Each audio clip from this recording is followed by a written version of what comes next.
We're starting with 1.1, anyhow. Yes, thank you, Chair. ED, what accounts for the failure to realize all the revenue budgeted for, and what measures have you taken so far?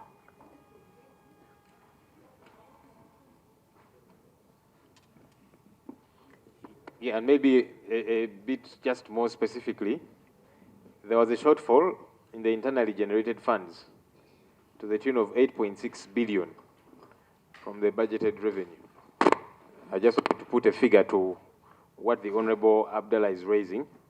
You had budgeted for 40.5 and you made 31.9. So there was a shortfall of 8.6 billion. That's internally generated funds. Which ones are these? First, talk to us which funds these are and why the shortfall. Thank you so much. Thank you so much, Honorable Chair. The shortfall of funds, let me just go straight to what could have affected the shortfall of funds.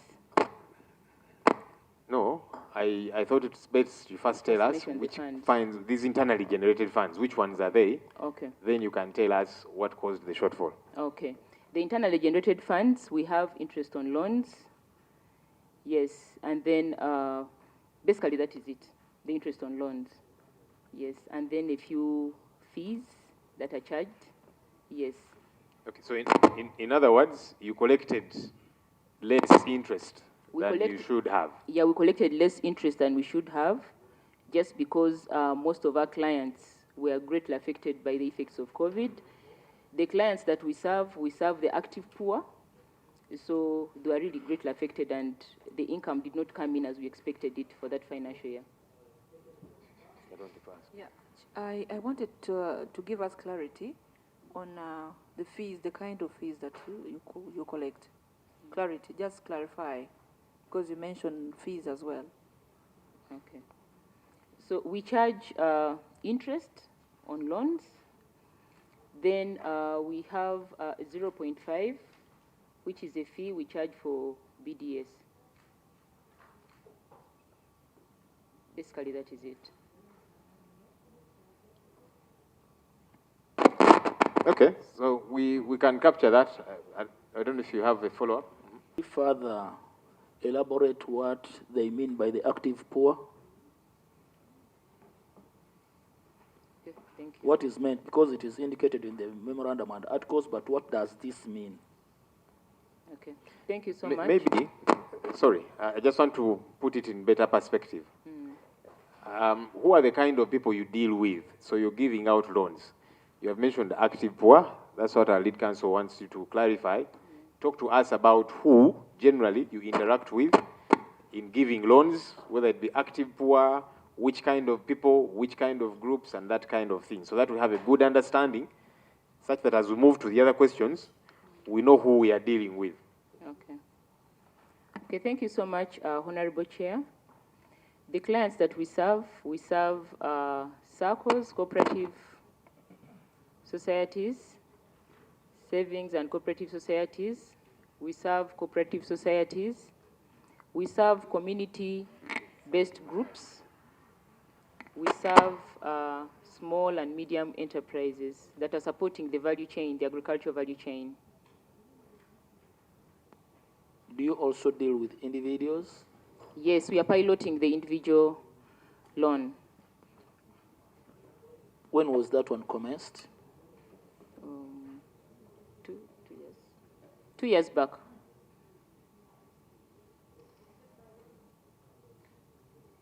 Yeah, this is a product we're piloting in Ngoma, just for individuals.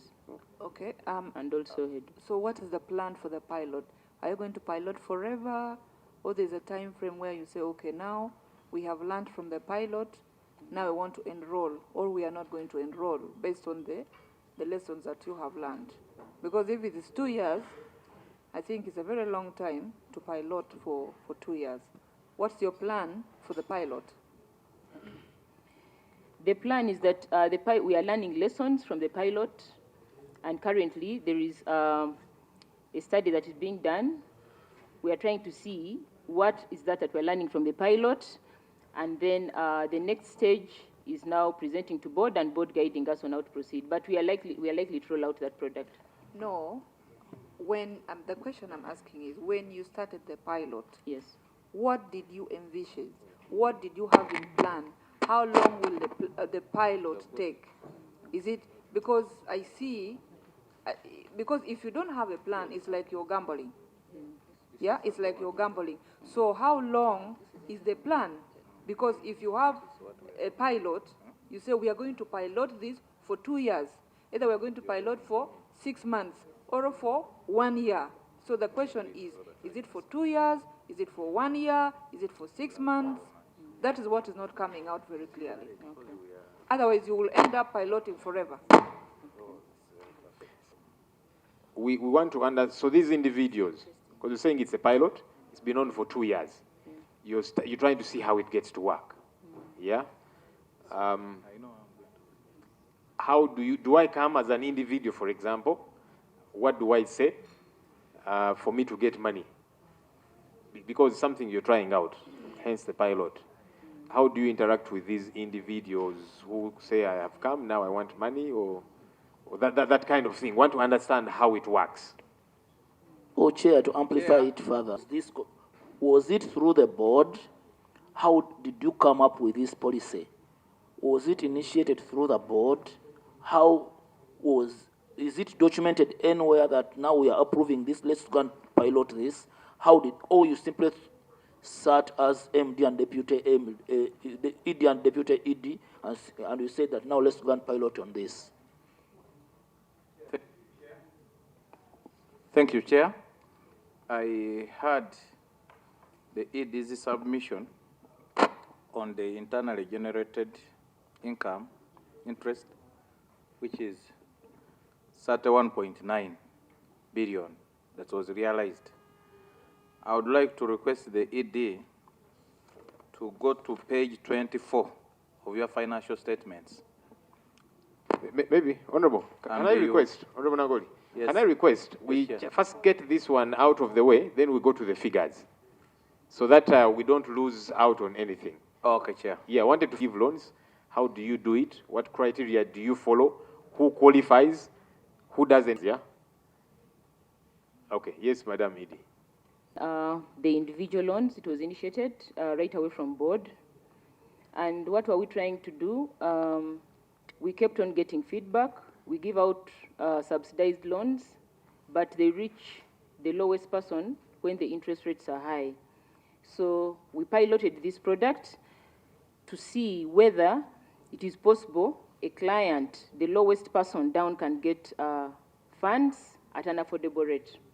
So that's how it came about, and board blessed it, and it kept a pilot. The reason it is being piloted for such a long time, the 2 years, our loan period is 2 years and above. So we're trying to look at the cycle, complete cycle, what is going to transpire as we pilot this product. Now, I'm going to request the Head of Business Development Services to make a comment on the issues that have been raised by the honorable members. This pilot, is it only covering Ngoma or in the whole country? And can we get a list of these piloted individuals who have been the beneficiaries of this pilot and the amounts so far injected in this pilot? It's confirmed that the board blessed this evidence to that effect, because I am interested in knowing really the resolution of the board. How long because you're saying you're now confirming it. What was the resolution in the first place? She needs to tell us what she means by blessed. Okay. Maybe you can start from that. What exactly do you mean by that? It is a 2-year pilot. So I want to first of all. Yes, there's a Barry who can give you more comfort on that one. Okay. So we will definitely need that copy and the evidence to that effect. board blessing this? Was there a board meeting and a board resolution first so that we have an understanding? Yes, Chair, there was a board meeting to that effect, and a resolution was passed. You people have a copy of the board resolution? Yes, I have it. Here? No, I don't have it here. Okay, take note. That's document number 1 that we shall require tomorrow, because we need to see the board resolution. Okay, let's Also proceed. requested for the list of the beneficiary and the amount involved. You understand what he's saying? Because it's something you have been trying out for 2 years. How many people? You can ask any of your team members to help with any question. Thank you, Chair. 12,000 members. 12,000 individuals? No, 1,200 members, individual members. Okay, and how much money are we talking about on average that was given to these people? Chair, we are talking about around approximately 2.5 billion. Okay, we will need details about that. But we shall provide the details as you have requested. We have Tomorrow. Let's the take note of that. I'm interested to know, Deputy ED, when were you recruited?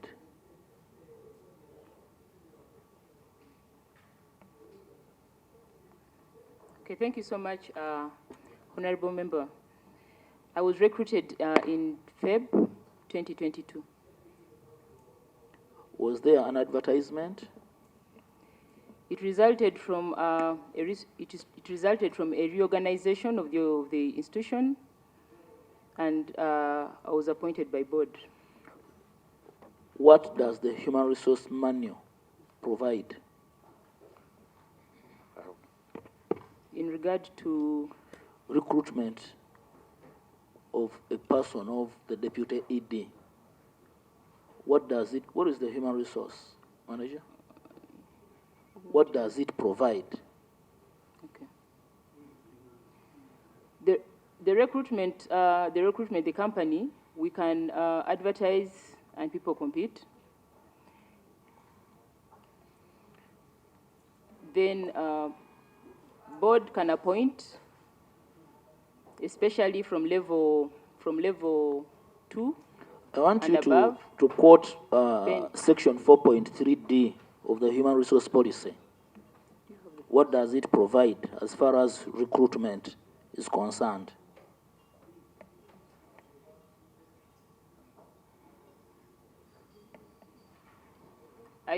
I did not carry the policy with me, but I can provide that information.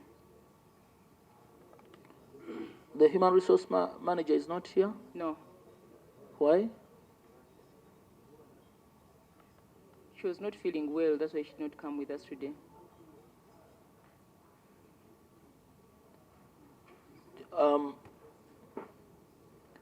I put it to you that you were recruited without competing for the job, yet the human resource policy provides for competition on all positions. There was no advertisement, and there was no calling for other people to come and participate, but you circumvented the regulations during the recruitment process. Okay. Thank you so much, Honorable. It is not that way. By then, I was acting as ED, and I'd acted for 8 months as ED. We went into a reorganization, and board appointed me based on my performance. Is that what the human resource policy provides? That is also provided. Board can appoint. Is that what is provided for under the human resource policy? Human resource manual. I just need to look at that section that you're referring to in particular. I give you like how many seconds? We did not carry it with us, but we can have it tomorrow.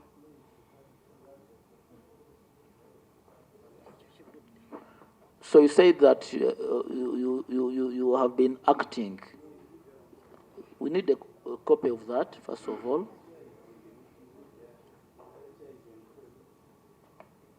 Yes. Madam Chair, Yes. as a spokesperson, about the recruitment of the deputy ED. And as an accountability committee which is evidence-based, Chair would request that they should give us the copy of the human resource manual, and then we look at how the deputy ED was recruited. Because our lead counsel is saying that it should have been competitive. And the deputy ED is saying she was appointed by the board under reorganization. And what can resolve that is the guiding book, which is the human resource book. So can we have the manual and we resolve that section? Because we may even be talking to a wrong person. Chair. Just to read what you read, Honorable Abdallah. Section 4.3D of the human resource policy. Of the human resource policy of Microfinance Support Center. Mm-hmm. It provides that all positions shall be competed for and advertised. And I was putting it to her that, did you compete for this job? Was there an advertisement or not? And she was saying, I don't want to repeat her answer. Madam, if I got you right, so I was trying to consult on something. Did you say you were working within the entity, and then you were handpicked to become deputy ED? Is that so? Your microphone is off. It's now on. Okay. Thank you, Honorable Chair. Yes, I was working within the entity. What job were you holding? What position? I was the head of performance and quality assurance, but I was acting then as the deputy executive director for a period of eight months. Yes. And so the board confirmed, you just said now you're the deputy ED. Yeah, so during the reorganization, board appointed me as the deputy executive director. What do you mean by reorganization? We did a reorganization, and we had a new strategic plan which required the organization to have adjustments in the way we're running the organization. We created new departments. For example, previously we didn't have the head of BDS. We had head of credit. Yes, so there are new changes that came in as a result of the new strategic plan which we are running. So did the strategic plan change the law regarding how people are recruited? Because the strategic plan is good. It points you to what do we want to do, what do we want to achieve. It can be for 3 years, it can be for 5 years. You know, it could even be that we should recruit more staff to enable us, you know, execute particular roles or that kind of thing. But does that change how those people get to be recruited? Because even if it is expansion, let's get more staff on board, the staff should be gotten within the law. Perhaps the question is, do you think you were hired within the law as it has been read? Because it should have been competitive. Doesn't seem like in this case. I just have to look at the policy itself and then clearly respond to the question that is being raised. He read the portion of the law, of your manual. Policy. The manual that Honorable is referring to, I don't know which manual that one is. Your manual, the entity which you have revised policies. We have revised policies as a result of the strategic plan. So, you see, Madam, policies and manuals are different. A manual is like secondary law. You know, we have primary legislation, acts of parliament, and so on. Manuals, regulations. That is law. It's not an act of parliament, but it is law, which regulates the entity. A policy is different in a sense. So we would want to know, did that manual change? Because the manual is saying, this is how we recruit people. Jobs have got to be competed for. Except if that manual was changed, and you have evidence to that effect. Yeah, the changes of the strategic plan affected both policy and then the manuals. So do you have a new manual different from the one we are reading? We have a new manual. I just don't know the manual that Honorable you're referring to, whether it was the new one. It is the new one. I'll have to first refer to it. Honorable Sibambi. Yes, the ED is talking about acting capacity as ED. Do you have such a position or portfolio within the structure as acting ED? No, okay. I believe it does not exist. So when you are coming in, the issue whether you acted as ED for 8 months is irrelevant. How were you? No, she was actually acting deputy ED. Deputy ED. Yeah, that time. Yes. Just tell us how you came in, the recruitment. Did you sit for any interviews? Did you apply for it formally? Were you just promoted? What happened? Because you want to know, Honorable Chair, that we are talking to an accounting officer. Because this is a company, okay, but with a controlling interest of government. In other words, the PSST has some control over you, how you operate. Is it correct? So we want really to know whether we're talking to a person who is supposed to address this committee, or we seek for an adjournment and get the ED standing. Otherwise, Honorable Chair, I'm very uncomfortable putting to task an individual whose entry and promotion is not legally founded. It's not your fault, by the way, but you want to talk to a person legally constituted to be the accounting officer. Let's rewind a little. Head of what? Yeah, your previous substantive position. Okay. How were you recruited for that position? The position that I was recruited for it is that we have sessions of organization. They do appraisal every year. Yes. And I was appointed as head of performance and quality assurance. I've worked in Microfinance Support Center for 19 years. 19 years? Yes. Your first entry position was which one? My first entry position was crate officer. Crate officer. How did you get hired? I applied and I did interviews. Yes, and eventually I was given the position. Okay, so fast forward, you become head performance and so on, and then you become acting deputy ED. What had happened to the deputy ED? By then, the company had an issue where the ED was not in office as a result of issues of the teachers' fund. Say that he was being prosecuted in anti-corruption. He was off for a period of time, and I was running the organization. That's who? The ED, the deputy ED? The ED. The ED. Yes, and by then we didn't have deputy ED. Oh. Then eventually, after the eight months of acting as ED, that's when now the position of deputy ED came about. You said you were acting as deputy ED. Were you acting as deputy ED? I was acting as ED, executive director. Okay. I was acting as executive director. Then now the position of deputy ED was introduced. Yes.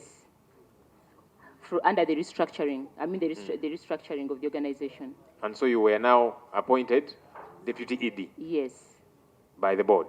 Yes. No interviews, no nothing, you just were appointed. They said, now, we've done appraisals, this person qualifies. They even assessed my performance for the period I was acting as ED, as executive director. All that was assessed by board before the appointment. So as deputy ED and now acting ED, as you're saying, you hire people, juniors, right? Yes. How do you hire them? Because your manual talks about everyone to be hired in this entity, it must be competitive.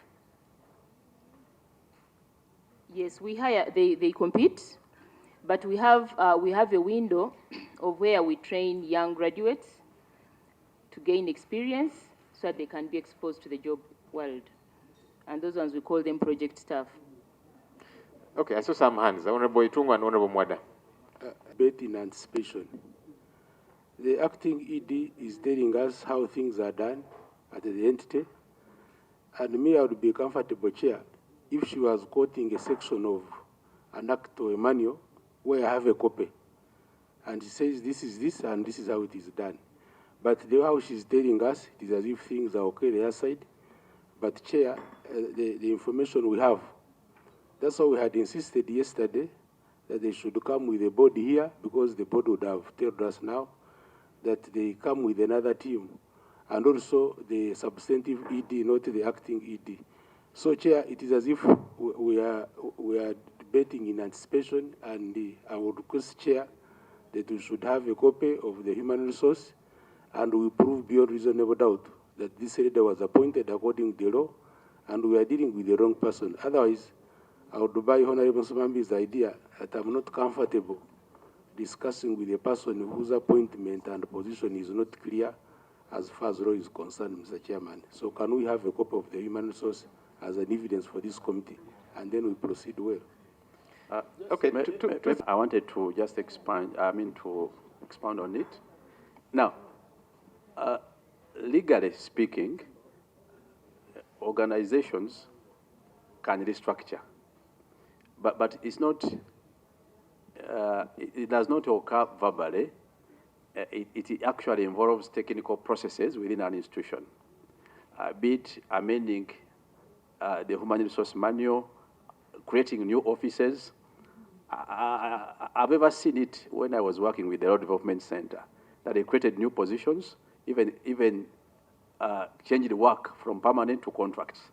So we need to appreciate from Microfinance Support Center how the process was actually done, the process of changing the management, because it doesn't happen verbally. It is a legal process, and even the offices which are normally created under such a process are by law created, and that is to do with the reference to the documents he was talking about. Otherwise, as chair, you had previously ruled that now that they are here, we can comfortably entertain them, and summon any other witnesses we may need in other meetings, but as well, being that they are executing this work. So we presume that whatever they are answering is what they do.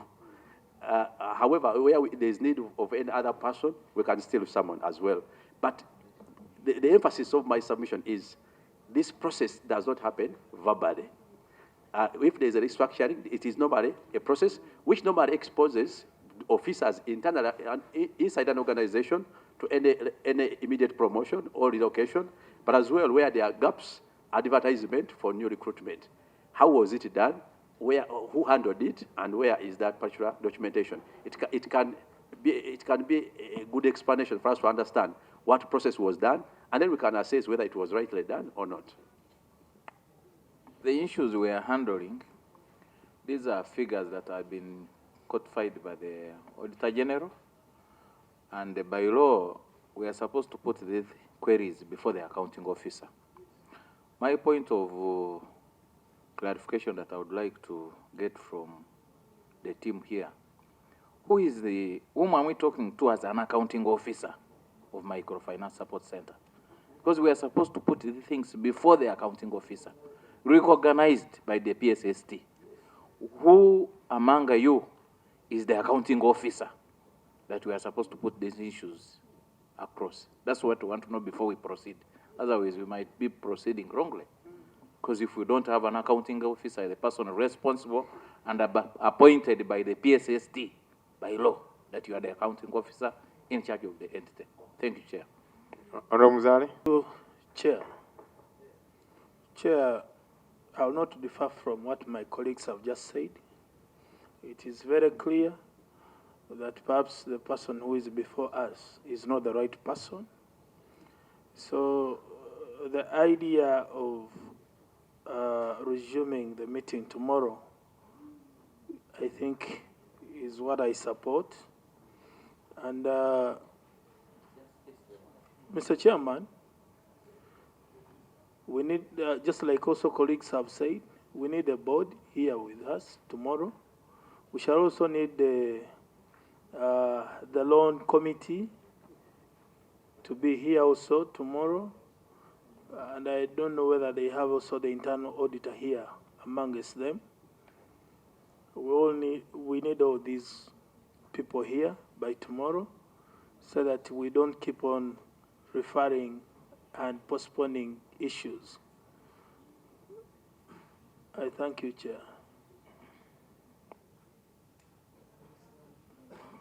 Honorable Sibambi, did you put? You had just finished, Honorable Nangoli. Chair, if I remember very well, my colleague, I'm not a lawyer, he was trying to go through the act and those things, policy guidelines.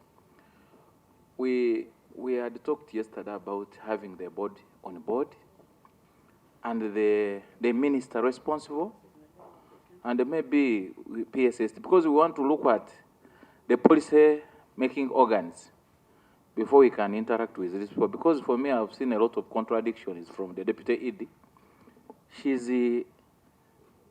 There are people, there are policy makers on top of her that would like to interact with before we go deeper to these witnesses who are here. It's just my proposal, Chair, subjected to your ruling as the chairperson of the committee.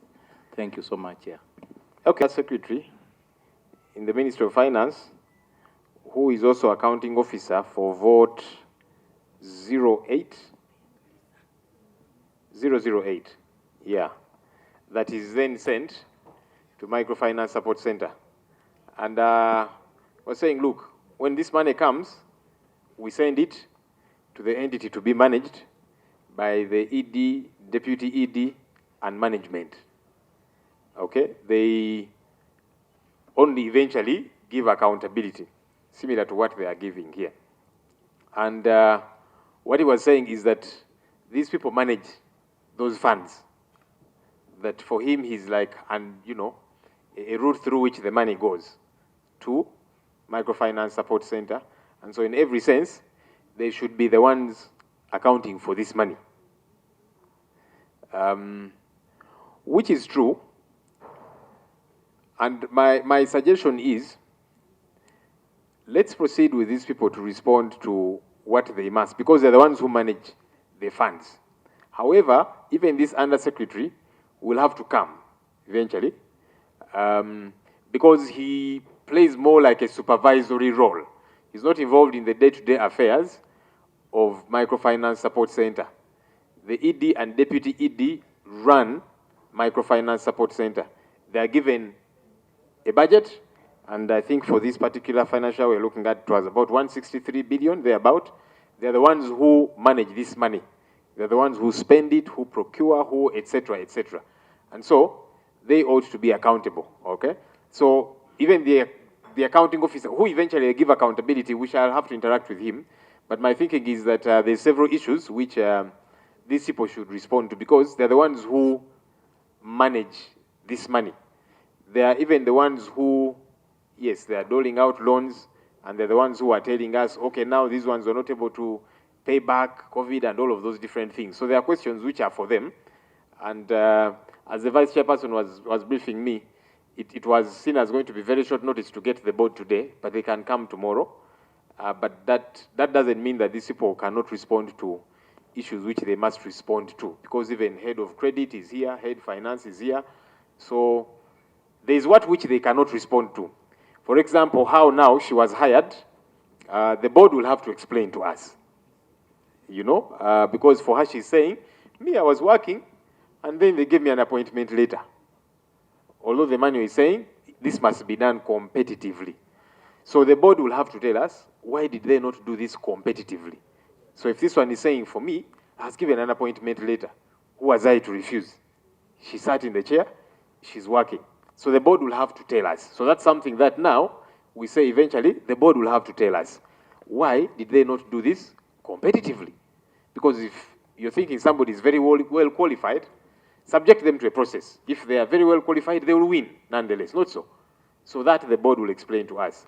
But these people have to tell us how they have been using this money, how they have been managing the finances. That's for them to respond. And then the other issues which are for the board, we'll keep for the board, so that they also tell us how and why they handled things the way they did.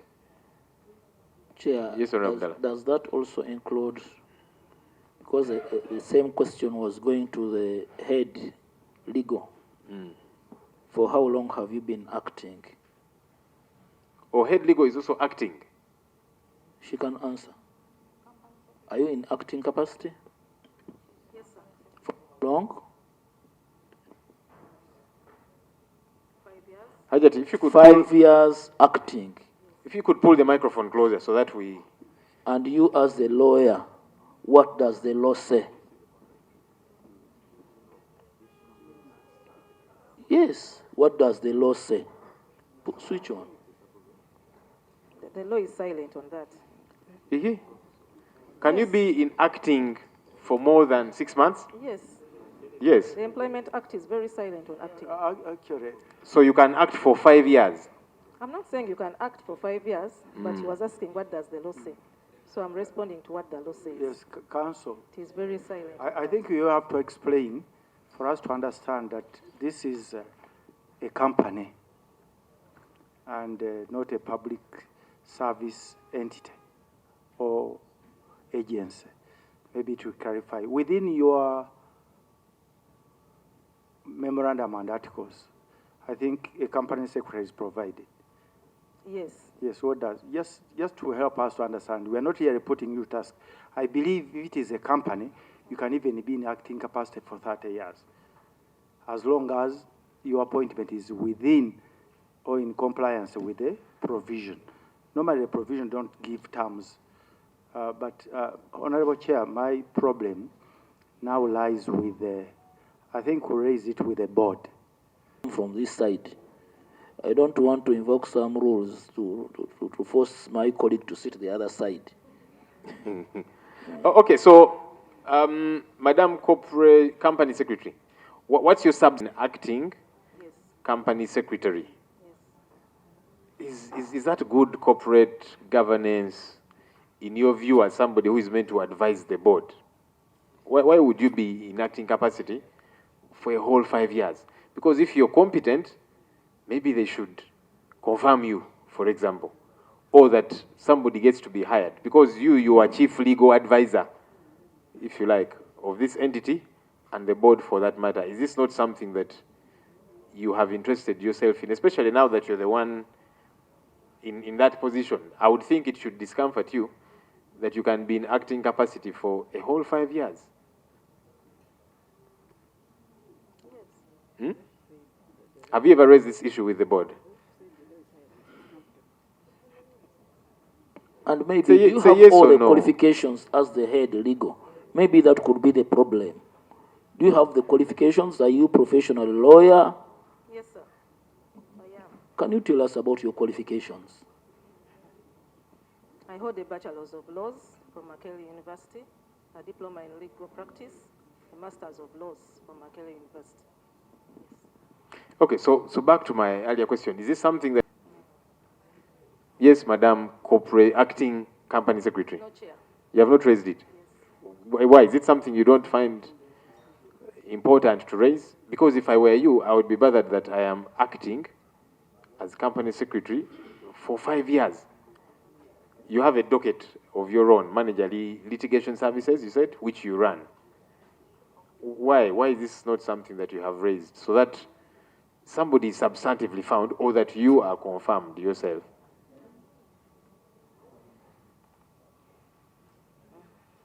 Lawyers normally have responses.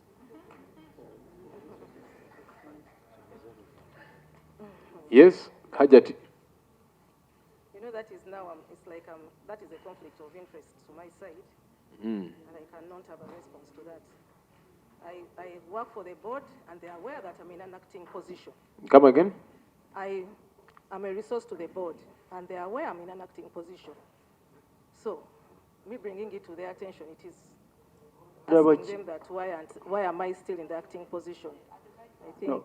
But you're the chief legal advisor. Yes. But they are aware. Are they?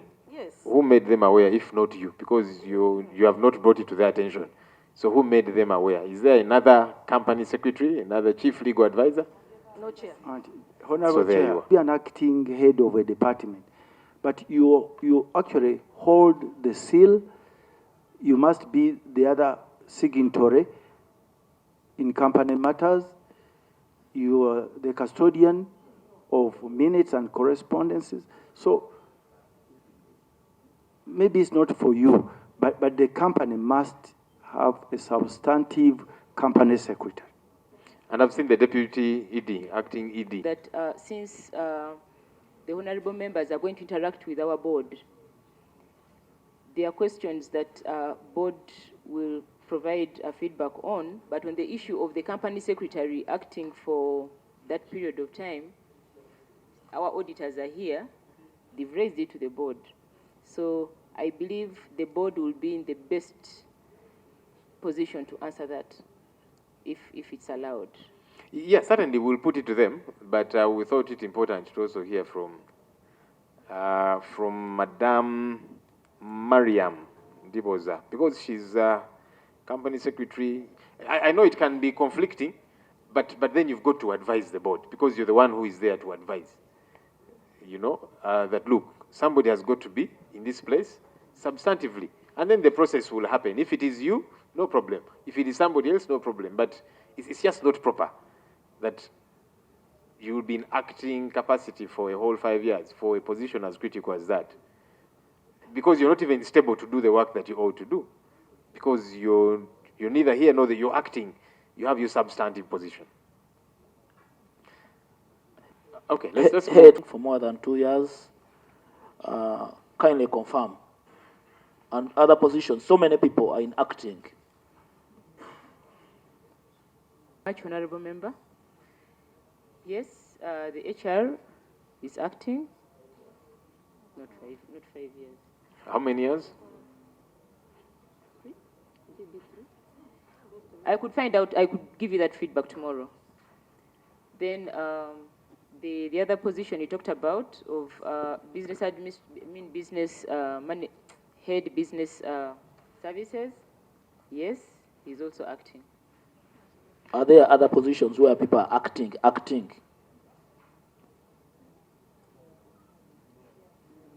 Yes, but why? Maybe chair. Yes, they're there. How many? Could get that feedback tomorrow. Okay, but Madam Idi, do you not see a problem with this? Because if you're having most of the critical top positions, people are acting. 5 years, I don't know how many years. Chair, I have a concern. If I were you, I would find it problematic that I'm working with a team that is not substantive. For 5 years, people are acting. Why? Because you see, people sit on the board, yeah? You're decision makers. Why do you not resolve these issues? Because this is someone who is acting. It would mean two things. One, that this person is not very well qualified for this job. We are looking for the one who is very well qualified. In the meantime, you occupy space. And the person is occupying space for 5 years. But two, if you're not making them substantive, and so they keep acting, because you don't think they are qualified to be substantive, they should be acting. So how sure are we they are doing the right things? Because they are acting. Somebody substantive has got to be found for all these different positions. It's a red flag in my view, and I'm surprised you people don't take it to be a red flag in your interactions with the board on which you sit, and have this issue resolved, because people should be substantive. If not, get one who is substantive. Yes, The company secretary. I don't know if that was the right title she mentioned. I don't know if she refers to a secretary under the manual, or the secretary referred to under the memorandum and articles, because the two must differ. If you are a secretary acting, and I'm looking at the memorandum and articles of Microfinance Support Center, ordinarily by operation of law, you execute the roles of a company secretary by a specific instrument of appointment, a board resolution, and once you are appointed, we don't have terminologies like acting or not acting. A secretary appointed is a secretary until removed. And when you look at section or paragraph 11 of the memorandum and articles, it provides for the secretary for the Microfinance Support Center. And this is corporate law and corporate principles. I don't know if it was a misstatement that which you can correct. Even professor is supporting me strongly here. If it was a misstatement, when you mentioned acting, or you have a position of a company secretary under your manual, different from the position of secretary under the memorandum and articles of Microfinance Support Center. Otherwise, if they are the same, then this one only requires an instrument of appointment, and it's enough. There's nothing like acting in corporate governance. And this one takes precedence. So are you the one appointed here? If so, then you may need to amend your introduction to say you are the company secretary. If not, we may need to examine now who is the company secretary as per this act, and what type of secretary then are you? Okay, time. Information, And, Chair. Chair, this one. Why don't you want me to finish this issue? I was just, before you rule. No, I was not ruling. I just wanted, before I forget this issue which she raised, I'm going to come back. You mentioned somebody who I think was booted out when you stepped in to be acting because of the teachers' fund. Who was that person? John Peter Mjoni. Ah, okay. Somebody called Julia Birunji. Who is that? That one was an officer. An officer? At a lower level. What position were they holding? Operations assistant? Hmm? Crate assistant? Crate assistant. Crate assistant. Are they still working with you? No. What happened to them? She got greener pastures and left. Oh. Yeah. You're sure that's how they left? Yeah. Okay. Honorable Wada, you are raising something. Because I was reading from the memorandum and articles, and once she's appointed, whether she wasn't informed or not, once we get the instrument of appointment, because a secretary under this act, under the memorandum and articles, because the same way we are talking about the board is the same way we'll talk about the secretary, because a secretary appointed here has roles to do under any body meeting. And you can only do them when you are appointed under the memorandum and articles, away from the manual. So I wanted to understand if she's the one appointed under this memorandum as a company secretary, and then any lawyer will know the instrument to appointing a secretary. Or yours is a different office that we have two company secretaries in essence. And that chair required a response, at least from her being a lawyer, she would substantiate. You have said that the memorandum and article spells out who is a company secretary. And it's not supposed to be an acting person. That's what you're saying. And you're saying the manual spells out acting positions. So in this capacity, I know any position, an acting person can be appointed there. So I'm acting company secretary. Is there not substantive? So they have not appointed a company secretary for That is it. There is no substantive company secretary. Okay, that issue we've captured. Let's move to the others. Honorable Itu. Acting, the man should be clear on that. So if you could have a copy, these issues will be resolved. Otherwise, for a person to act for 5 years, Chair, we need to look at the law. What does the law say? No, Chair, under the Companies Act, a manual cannot amend the Act. And under the Act, we have a memorandum and articles. I'm very certain there must be someone registered as a secretary, because the company cannot exist without a secretary. I beg to consult Professor Ansiva. There is no company that can exist without a company secretary. It must have a Honorable board. Chair has written a rule. Let's wait for tomorrow. Okay, let's move to the other.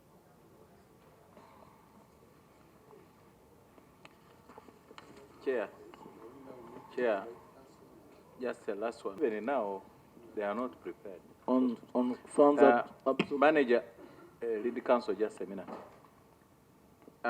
Chair, to the best of my knowledge, manager legal is part of management. And the company secretary, you are also on the board as a board secretary. Now, ED is also part of the what? Because the ED is supposed to be on the board. Now, could you clarify, as a senior counsel, based on what you have submitted, master's, diploma in law, and you have served for over 18 years, could you clarify, where do you belong? You as the current acting secretary, where do you belong?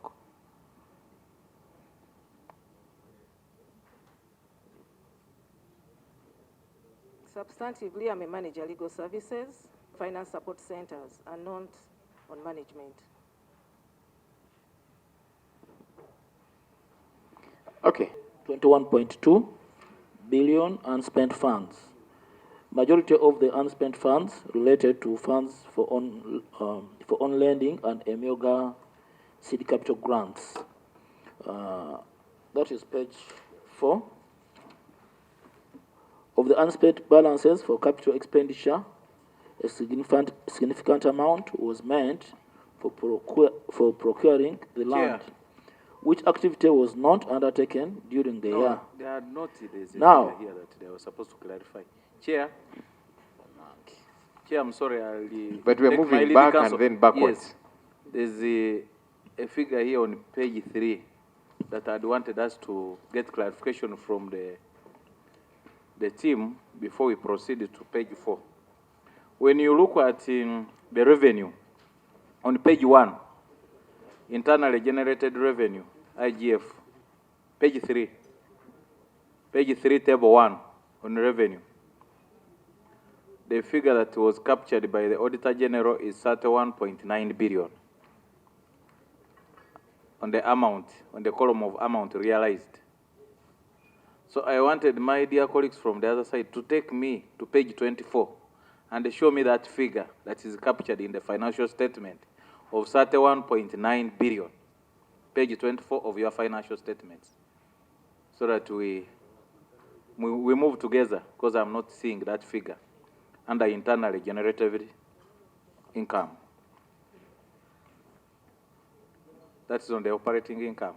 Just go to page 24 on your financial statements and show us that figure. They have the financial statements.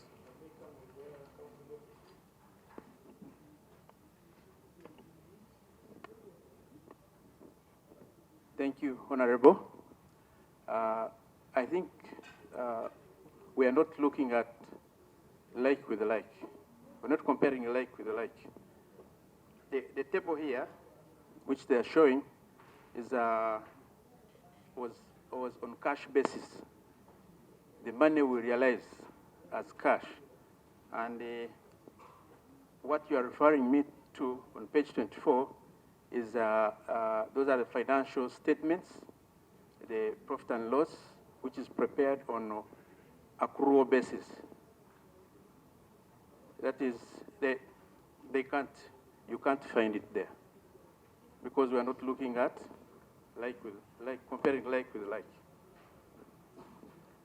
My dear brother and colleague, here it's very colleagues representing the Ruchiga people. I'm the only member of parliament who represents a constituency and a language. So, Chair, the clarification I would like to get from the gentleman is, are you telling us that when you are doing financial statements, you can decide to use cash basis in some instances and accrual basis in other instances, because there must be consistency in the method of preparing financial statements. So the basis, I think, as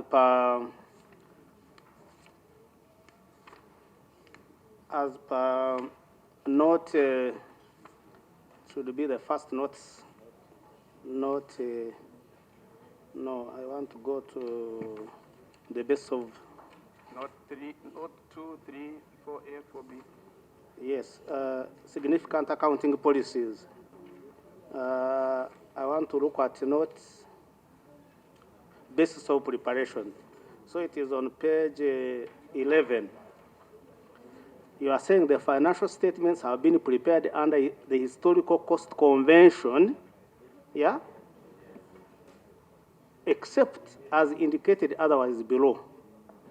Now, historical cost convention, what does it mean, just for the benefit of other members of parliament?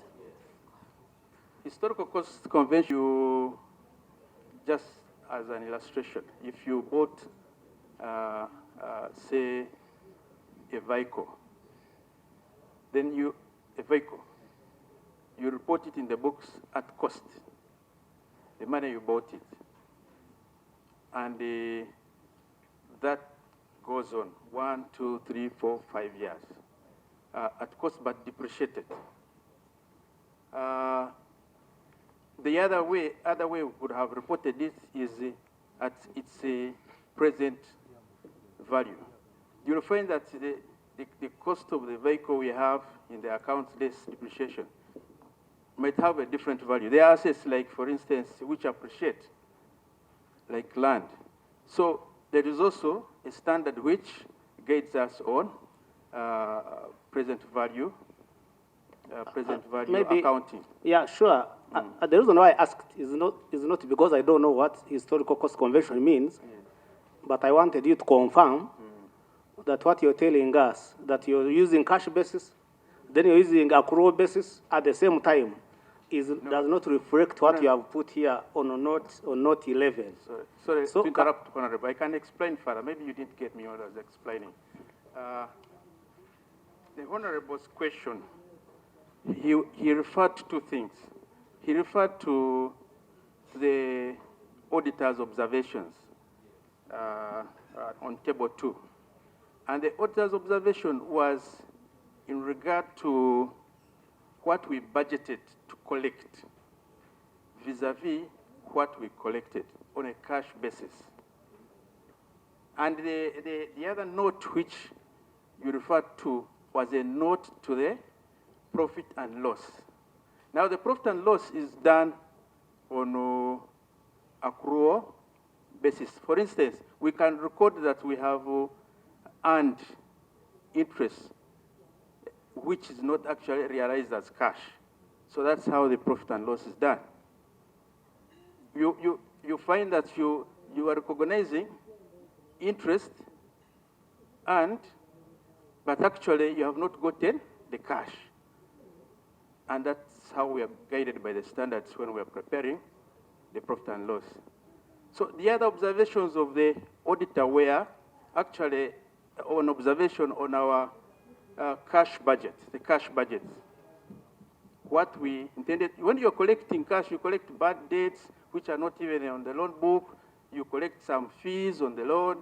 You collect, maybe you advertise for bidding. You collect some bidding fees.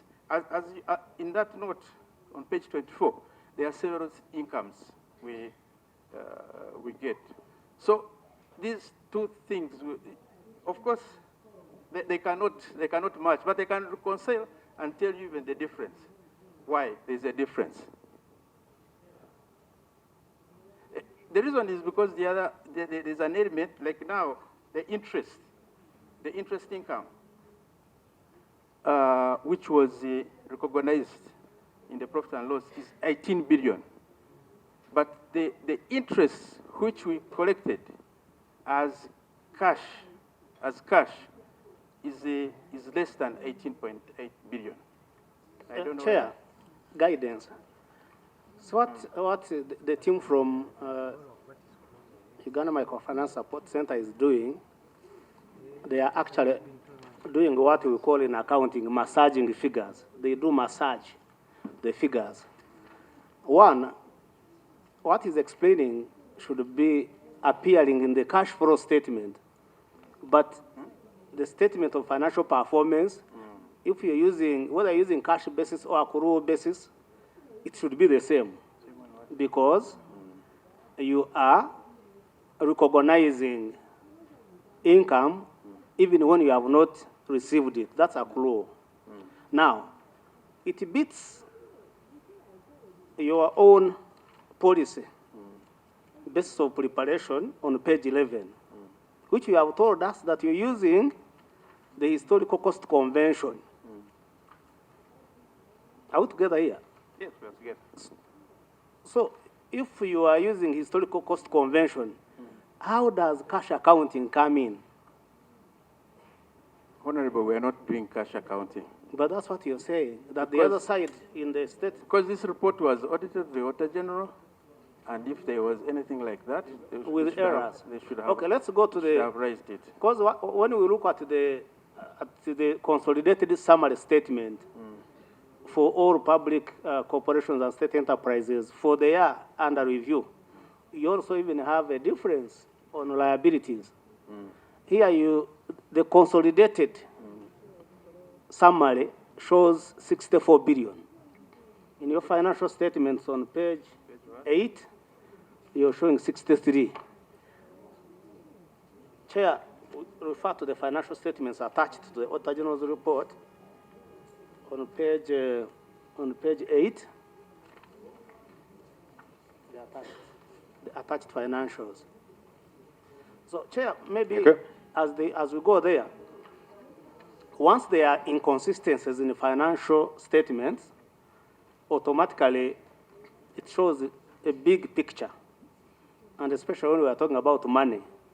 This is not like depreciation where it's an estimate. Here we are talking about cash. So where does the inconsistency come from? The consolidated summary statement shows a different figure. You have a different figure on page 8. So can you talk to us on those figures and what you gave to the Accountant General for them to do a consolidation? I have my manager finance. Simon, have you gotten the question? I don't want to make you repeat. Thank you, Simon, Chair. Chair, allow me to, probably we shall come to the figures that we're talking about. Chair, in this report before us here, when the Auditor General comes to audit, the Auditor General looks at the performance of the budget for the institution during the financial year. They look at budget performance in terms of what you anticipated, okay, to collect vis-a-vis what you have actually realized. Which budget is prepared on a cash basis? I just want us to first understand that. Now, when we come to the financials, the audited accounts before us here, we strictly prepare them on accrual basis. And what the Honorable hinted on the table of 3.1 billion, the internally generated, okay, that's 31.9. Yes, this is a figure that is analyzed on the budget performance. Yeah, the heading is amount realized. So that means it is the actual. Under budget performance. Yes. So Chair, when we come to the note, allow me to take you to page 24, where we have the notes. Now, we are talking of audited accounts that are prepared on accrual basis. Like the head of finance explained, giving an example of how we accrue income on the loan book. When you look at note 2 and look at note 3 and all the other incomes in there, these are strictly incomes derived in the accounts under the accrual basis. So it goes back to the clarification that the revenues under the budget performance vis-a-vis what we are looking at under the accrual, and that is the audited accounts, cannot be the same. What about the payables and then the assets, the net assets? Chair, what exactly can we clarify on the payables and net assets? The payables here, on the consolidation, we have 64.2 billion. But on page 8 of your financial statements, you have 63. So can you talk to us about that figure? On total liabilities here? Chair, say that again. 63.3. Page 8, we have 63.3, and the other one is? The other one, 64.2. Chair, where are you getting that one from? The consolidated summary. I wanted to suggest, though, I don't know if it would work better, that we first. To me, I would suggest. Okay, let's this particular one. Let's see if we can get an explanation to it. We capture what we'll capture, and then we revert back to the other issues. Chair, I request the Honorable to clarify on the consolidated figure, because I'm looking at the statement of financial position, page 8, the 63. I would want to see where he's also looking at for the consolidated, for me to compare the two figures that he's talking about. Page 8, and that is a statement of financial position.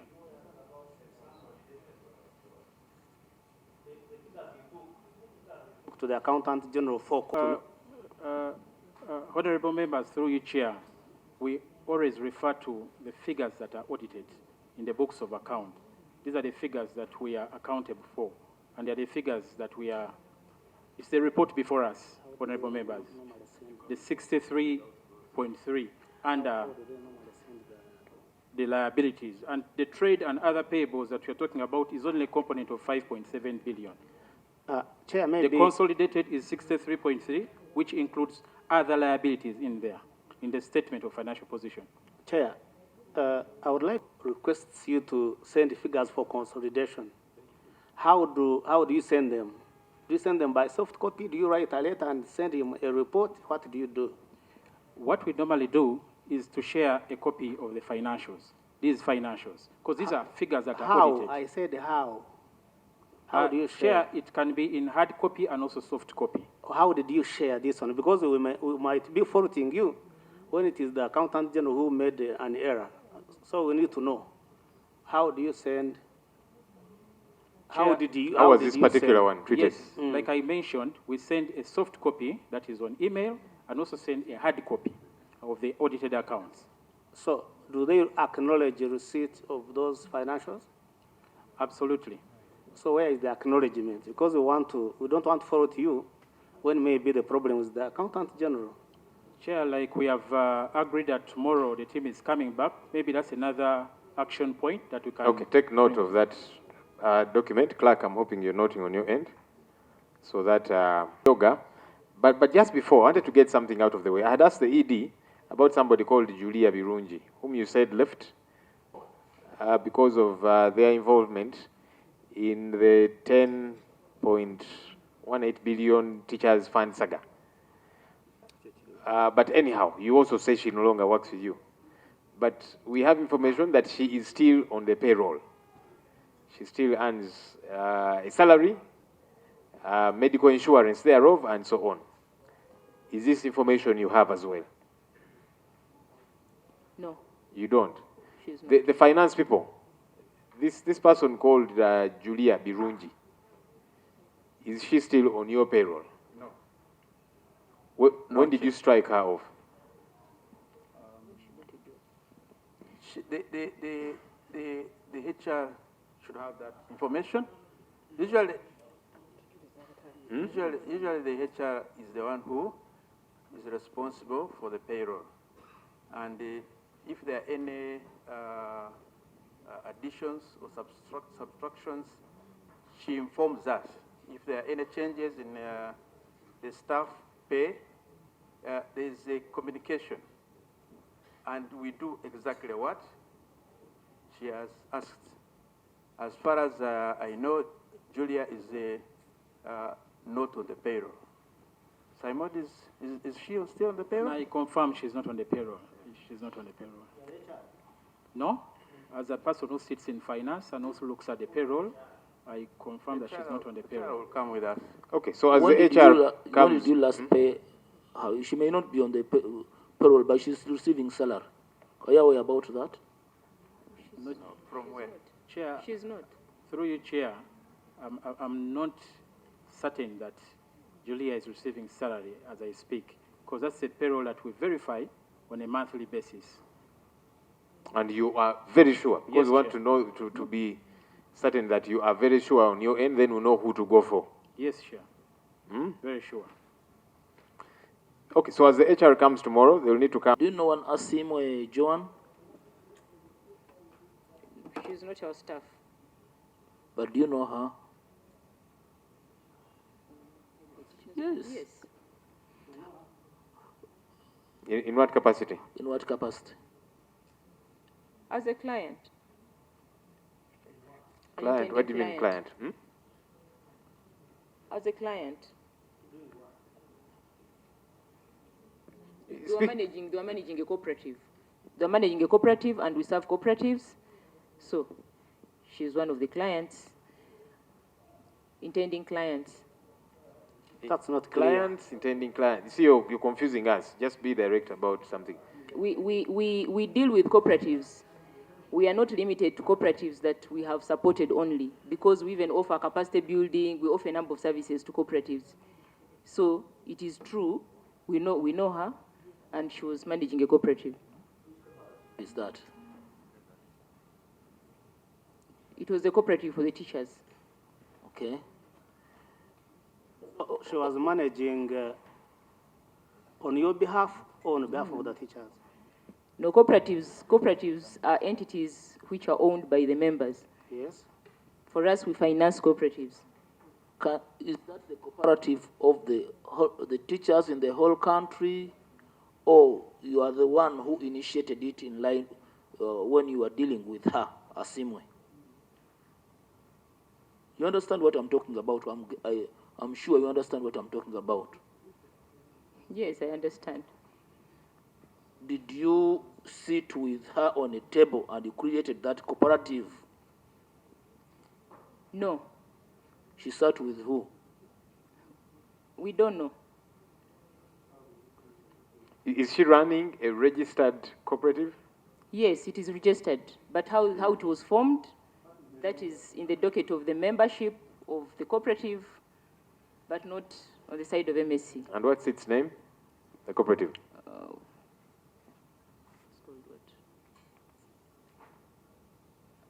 We can check and provide that information. Is this the mother of Julia Birungi? I'm not so sure. So you're saying you don't know, you know because is... Actually, the cooperative is the client, one would think. So we'd like to know, you know Joanne, she's called Joanne. You know Joanne? Yes. She's your client. So is the client Joanne or the client is the cooperative? Now, the cooperative is our client. You asked me but about you said, Joanne. Yes. So and Joanne you say, is a member of our client. No. What did you say earlier? You said Joanne is your client. Isn't it what you said? It's on record. You're on microphone. Can I correct it? No, you cannot just Our correct. clients are cooperatives. Mm-hmm. Joanne works with the cooperative. Which one? I'm going to avail that information tomorrow. It's a cooperative for the teachers, and we can avail the information tomorrow. What's the name of the cooperative? It's a long name. I can provide that tomorrow. Is that the cooperative where the teachers' money was misappropriated? Did it participate in the misappropriation of the teachers' monies? That cooperative? You know what members are finding strange is you remember the names of individuals. Yes. But not the cooperative, and yet you deal with cooperatives themselves. No, we know the cooperative. Do you send money to that cooperative? Or did you send any money to that cooperative? Yes, we did. How much was it? That's a detail that can be provided tomorrow. But which cooperative is that? Ask, maybe some of your staff can assist you, because if you know some of the members therein. It's a cooperative which you can. Ajati seems to have an answer. Uganda cooperative. We can avail that tomorrow. Uganda but Chair, we can avail that. I guess she's the acting, I came a bit late, she's the acting ED. And the acting ED has other staff within the organization. I don't think she's the only one who has the information about some of these things. Can't you tell any of your staff, at least the person who says he pays, knows you are aware and you come with information? Otherwise, this is an accountability committee that is evidence-based, that wants to understand your transactions. So can any of your staff tell us the name of that? We are very interested for a reason. The staff members murmuring, maybe you have a name. It is a long name, and is it Uganda Teachers Cooperative Savings and Credit Union? But we can avail that information tomorrow. It's such a long name. The information is there. We can avail it. And there are similar names, I think. There are similar names. There are cooperatives with similar names. know what I'm saying? It's a long name, which we can avail tomorrow. And the similar ones you were talking about, you said that. No, I don't know that one. The reason why I asked Chair, okay, why are you not responding to my plea? You mean there is no one among all these who knows the exact name, because the information that we want is instant, so would like to know. Does any of the team members know this particular cooperative? Okay. Chair. The person in charge of credit and investment, this is Chivirango Peter. Do you know this cooperative? Chair, Your microphone? Thank you, Chair. We do work with many cooperative societies as our clients. As a matter of fact, we may not know exactly a particular individual unless when we check in our record, because now we are on record. Now it becomes unreasonable for us to mention a name which we don't understand clearly, and then you record us. So it is better we understand, because we deal with many cooperative societies. We deal with cooperative societies. This particular one, your ED knows the name of some of the people they are in and so on. Because, of course, the identification which they have used is the name of a client. So it may not necessarily be easy for me to know particular individuals within a cooperative. I may err. So instead of erring, I'm requesting that we are provided with time to provide the correct information, because we are on record. How many teachers cooperatives do you people deal with? There are many teachers cooperatives. I may not have them off record, because there are small ones and there are also big ones. Okay, we can have that information. Do you have a follow-up? Yes. By estimation, how much have you given to this cooperative? To the cooperative? That one we're asking about. It is hard to know, because I have not known the cooperative's name correctly. So I cannot give you the amount. Okay, I rest my case, Chair, until tomorrow on this one. Okay, let's get that information. On the Emyoga, first of all, can you provide us with a schedule of what was not done?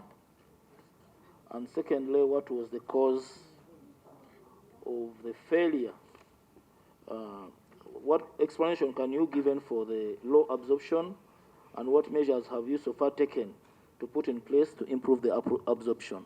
But first of all, can you provide us with a schedule of the items which had been budgeted for and they were not implemented, or nothing was done about them?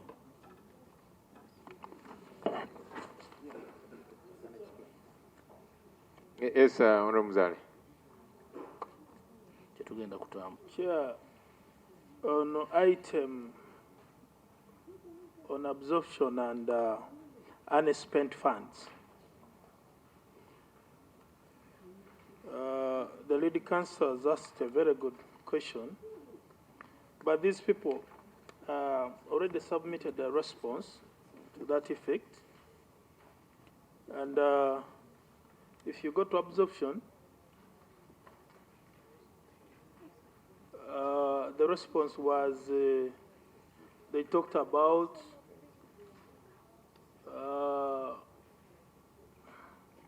Okay, as you get that, the issue here was you received, for example, 100 billion shillings for Emyoga, the Emyoga grant. You spent 78.8 billion. What happened with the 21.2? What was the issue exactly? Among others, there's several, but this is one of those. You received the money, 100 billion. You only spent 78.8 billion. What happened? Thank you so much, Honorable Chair. The process of disbursement of funds, it is a process that has, the cooperatives have to be registered. Number two, there is validation that goes on to confirm whether the members of the cooperative are real, are there. So there's that verification that goes on. So it is a process. We don't disburse funds instant. There's a process that we go through. So it's a continuous process. At the time of audit, we had disbursed 78.8, but the process was ongoing. So not all the cooperatives were ready at the same time, given that they were formed at different times. Clarification, Chair. Yes, Honorable. The lady is saying at the time of audit, normally audit happens after the close of financial year. So are we talking about closure of the financial year or at the time of audit? Those are two different things. No, I'm referring to this audited report, which has a closure of June. Yeah, so you're saying at the time of the audit. At the time when this report, the time that cuts off, the cutoff point of this report that we are referring to, which was June. Mr. Chairman. Yes, Honorable Zali, you found the issue? In the budget, where they were supposed to spend this money, the 21 billion, they say it included land, wages, regularization, and licensing. But later on, they say they managed to verify circles and they dispersed money to circles. All these were their responses. So we need to understand what happened exactly, because this money was supposed to go on land as a company. If you look at table 2, capital expenditure, there was land, but there is a 0. If you go to other recurrent expenditure, that is where I think could be. Actually, the capital expenditure you're talking about, that money they spent. That's why there's a 0. Yeah, they were given 1.65 billion. In the comments, Mr. Chairman, they talk about land, which was supposed to be acquired, which is supposed to be under capital expenditure. They talk about wage, which is supposed to be under recurrent expenditure. All those components were given 0. Now, they say this money was given out to a Myoga program. But in that, there are also other components they talk about in their response, regularization and licensing. So we need to understand exactly. No, Honorable Zari, some of the issues you've raised, they actually spent all the money. Ahead, we'll just be trying to ascertain whether they can properly account for it. The difference about Myoga is that they didn't spend all. They got 100, they spent 78.8 billion. So we're asking them about the balance of 21.2 billion. Mr. Chairman, in this case, it's about diversion of funds. Because if they okay, that's a different 21, matter. Yeah, that's a different. If they said 21, it was supposed to include land, wage. Let me guide you a bit. But they are to do, and we are going to find them ahead. They are to do with them accounting properly. But here, it's a question of absorption. So for capital expenditure, they got 1.65 billion. They spent all of it. Ahead, we shall be asking, how did they spend it? That's on page 4. Same thing with other recurrent expenditure, 45.2 billion. They spent it all. For Myoga, the issue is they got 100 billion. They spent 78.8 billion. Yes, Honorable. Thank you, Chair. There are two things here. Number one is wrong because capital expenditure did not have any balance unspent. So maybe the Auditor General needs to clarify to us what they meant here. But the most important thing is, Chair, the moment you do budgeting and Parliament appropriates money, you are sure that you are going to spend that money. Because you budgeted for 100 billion and you got the 100 billion, sorry. So what would be the explanation for you not to spend that money? I thought you wanted the money because failure to spend the money actually means that you are denying other sectors who are breeding to do service delivery the opportunity to give services to our people. So the question is, what exactly happened? Because your explanation here down is really not adequate as far as a whole 21 billion is concerned. Chair, specifically concerned on Myoga. I recall my interaction with the community just in my constituency. I found aspects like delayed support of SACCOs to registration of SACCOs, and majority of them could not receive funds on time. I also want to learn from Microfinance Support Center what efforts have been done, because some of this money probably, because the process of identifying beneficiaries, especially these Emyoga SACCOs, appeared bureaucratic and appeared also to involve local government.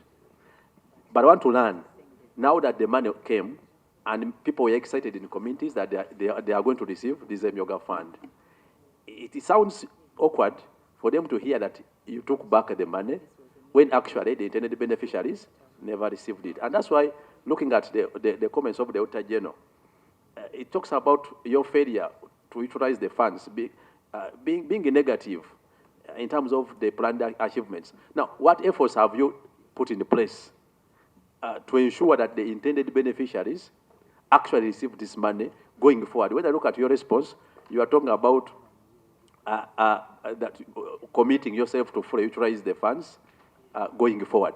But apart from the word going forward, take us through the tangible steps you have put in place to mitigate any challenge, any obstacle that made you fail to actually give out this money, this Emyoga fund. So that we can appreciate that what you are saying as going forward has a practical preparedness from your side.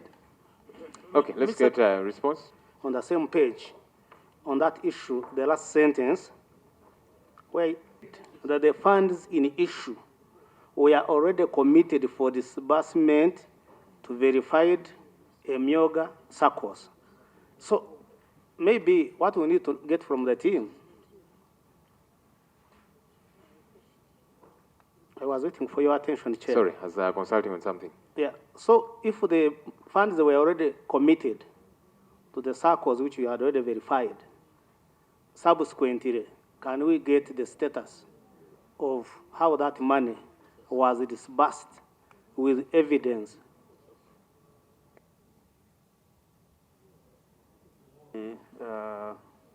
Adding to what the Deputy ED explained, we received the funds, but the process of implementation is long.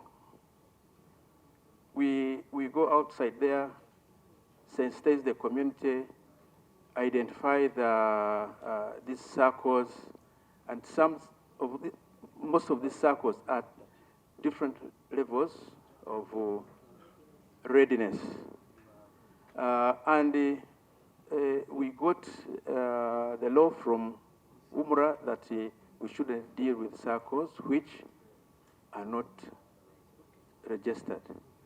The process of registration according to licensed, according to the Ministry of Trade and Cooperatives, they don't also just register, license a SACCO. They have to meet certain criteria to mitigate the risk of just throwing money to people who are just seated on a tree, and they share it and it goes in. That brings another problem.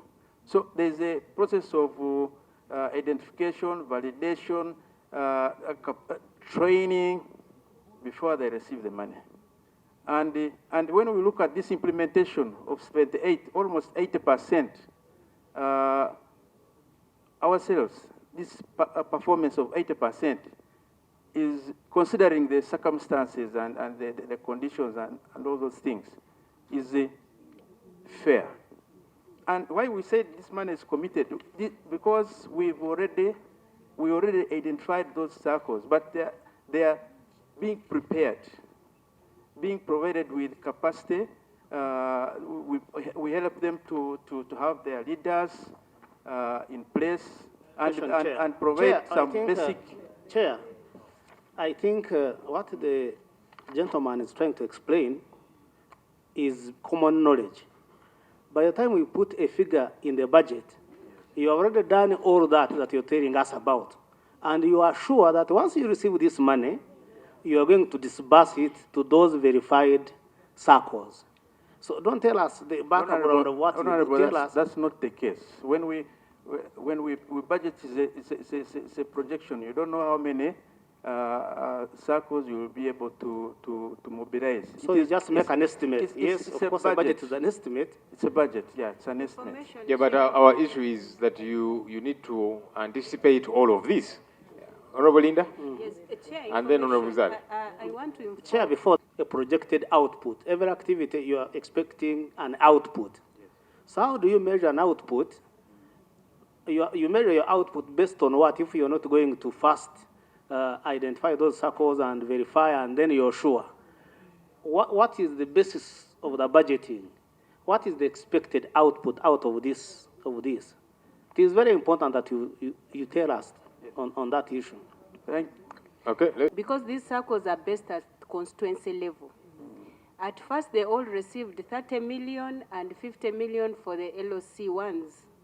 And afterwards, we appropriated 20 million each as a parliament for each and every circle. And these circles are supposed to get this money after they've been evaluated by Microfinance Support Center. They were supposed to hold AGMs, and then afterwards they be audited to provide to submit an audited report. Because I've got an opportunity of meeting with these circles in my constituencies, where even the officers from Micro Support Center were there trying to guide them. So we want to know, because these monies were supposed to be received in the last financial year.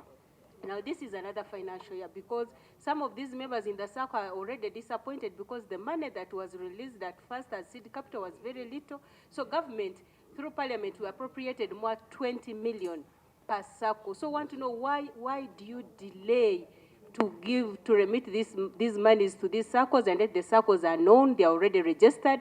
They've also been trained because they were trained before receiving the first batch. Thank you. Okay, Honorable Mzale.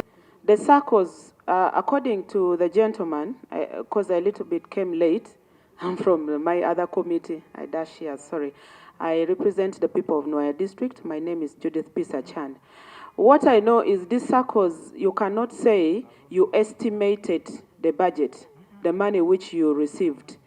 Because I know these circles have the leaders circles, the border circles, the market vendor circles. So you already have the targeted beneficiaries, groups of people, that the money that was coming into you were ready for those specific group of circles. So you cannot tell us here in the committee that you estimated. That is a pregnant lie. Yes, sir. Honorable Mzal. Mr. Chairman, if you read the narrative down that table, from the above it was noted that there was a total of 21 billion unspent funds. Majority of the unspent funds was related to funds for on-lending and Myoga seed capital grants. Of the unspent balances for capital expenditure, a significant amount was meant for procuring land.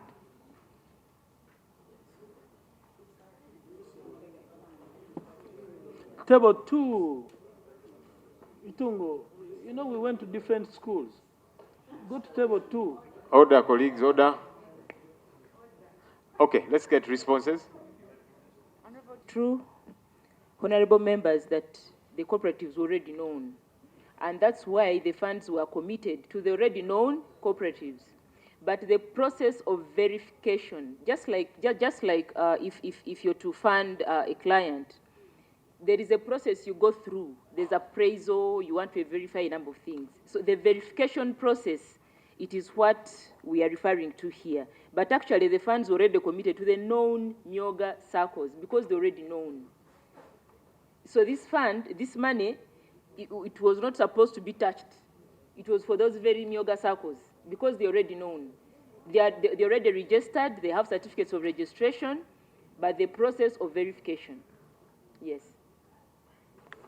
Chair, I would like to know, do you know an office called Nakasero Zonal Office?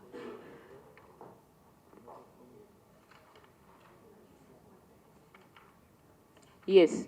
What does it do? It's like any other branch of a microfinance support center. Where is it located? It is located at head office. It's a zonal office, yes, located at the head office. It is housed within head office. what exactly does it do?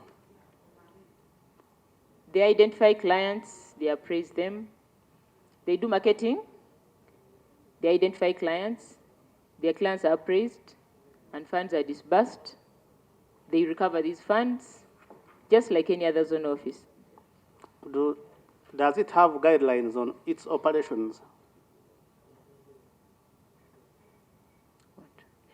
It's like any other office, branch office. No. Does it have guidelines on how it operates? Because it's like a special office. No. Yes. It does the activities that I've mentioned. They are the activities that any other zone office does. Why did you create a zone office within the headquarters? Now, the previously, even we had Kampala zone office housed at head office. But just because of space, yes. Why? Why did you create an office within an office? No, we had, head office had Kampala zone office, it had Nakasero zone office. But because of space, that's why we relocated the Kampala zone office. I think his question is, so Kampala zone office may be understandable. Why Nakasero zone office? Why not Bukoto zone office? Why not, I don't know, the Winton Road zone office or whatever the case might be? Kampala zone office, that's understandable. Because Kampala is a, capital city, it's a zone, you can say. This Nakasero. When it was created, I'll have to check when it was created, but has been there for some time. We just need to check. How long have you been in Uganda Microfinance Support Center? Myself? Yes. I've been there for 19 years. 19? Yeah. And you don't know when this office was created? Because we are being recorded, we need to give you accurate information. No. But again, I don't want people to use the excuse of we are being recorded for not talking. Chair, procedure and ensure that she is giving us an accurate information. Because she has just said that she needs to give us accurate information. That's actually precisely what I'm saying. Should we put her on oath? Because she's not sure of what she's telling the committees. A number of these people have kept saying, you see, we are on record. So we need to be sure. Of course, this is not a Marua Port discussion. This is it's a serious... The matter I raised to you is, even when the zone offices come, I am sure you have an arrangement with them in terms of the use of office space and all that and all that. Are we proceeding well by the acting ED telling us that she is not aware of when the zonal office was established, and yet she has been in these key offices for 19 years? Chair, why did they have to create the zonal office? Why, first of all? Okay. Because she has not even answered, Honorable... many of these issues fall under loans and advances, that's true. This one of appropriateness of key performance indicators, they give a response, we can capture that and then see how we deal with it, yeah? So I want to suggest that we move to loans and advances so that we handle all these issues substantively, because many of the operations seem to be under this Nakasero zone office, which now we want to unmask properly and bring out everything substantively, yeah? Lead counsel, on there is something I captured there, 146 point, and here again there's something captured. The above issues point to the unhealthy loan portfolio, which could be attributed to weaknesses in loan appraisals. Listen to this, Madam ED. Which could be attributed to weaknesses in loan appraisals and laxity in undertaking enforcement actions against the defaulters. Loan impairment and write-offs may lead to losses. When you move to 2.2 and then A, there's something again captured there. Loans worth 4.1 billion were disbursed without carrying out proper loan appraisals. That's A, the last statement there. Loans worth 4.1 billion were disbursed without carrying out proper loan appraisals. When you move to B, I'm using the Auditor General's report. Are we there together? Now I'm on page 9. 2.2, review of disbursements on loan, because I want us to tie in this Nakasero zone office. Are you there, Madam Edie? 2.2. Now move to the end of A. You see A? Weaknesses, irregularities in loan application appraisals. You've seen that? And there they are capturing loans worth 4.1 billion, which were disbursed without carrying out proper loan appraisals. You've seen that? B, the last statement of paragraph 1. 3.7 billion was disbursed to several clients who lacked vital documents. This is money that you're disbursing. Okay? You've not done appraisals. People don't have documents. You're giving them money.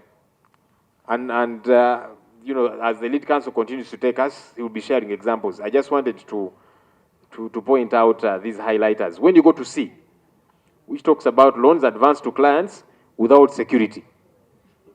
This is to the tune of 1.3 billion. You're giving money to people who are not availing collateral or security as is required by the regulations under which you are operating. When you go to D, irregularities in the loan of 1 billion disbursed to a company. This is money that was given to a company for a particular purpose. The company received the money, used it for another purpose altogether. Are you watching that, Madam Edie? And then inadequate monitoring of loans and clients. So you're capturing all these issues. You're giving money to companies and individuals without appraising. You're giving money to companies and individuals where documents are not availed. So it's as if someone comes into your office and you pull out money from a drawer and you give them. They've not filled any documents and that kind of thing. And then these ones where security collateral is not availed. So let's round that up and go back to Nakasero Zone Office, Lead Counsel.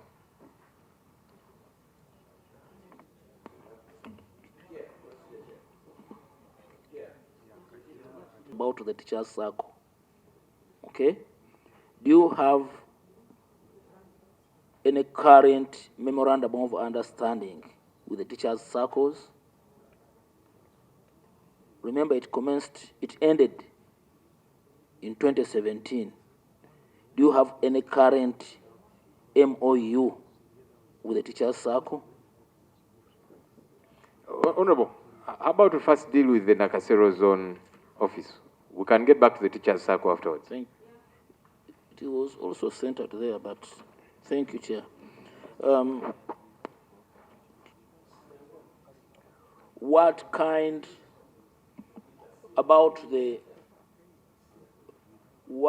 amounts of loans are approved, and at what stage, what kind of committees approve what kind of loans? You understand? The nature of loans. The loans range from 1 million maybe to billions. Which committees approve various loans and up to what amount?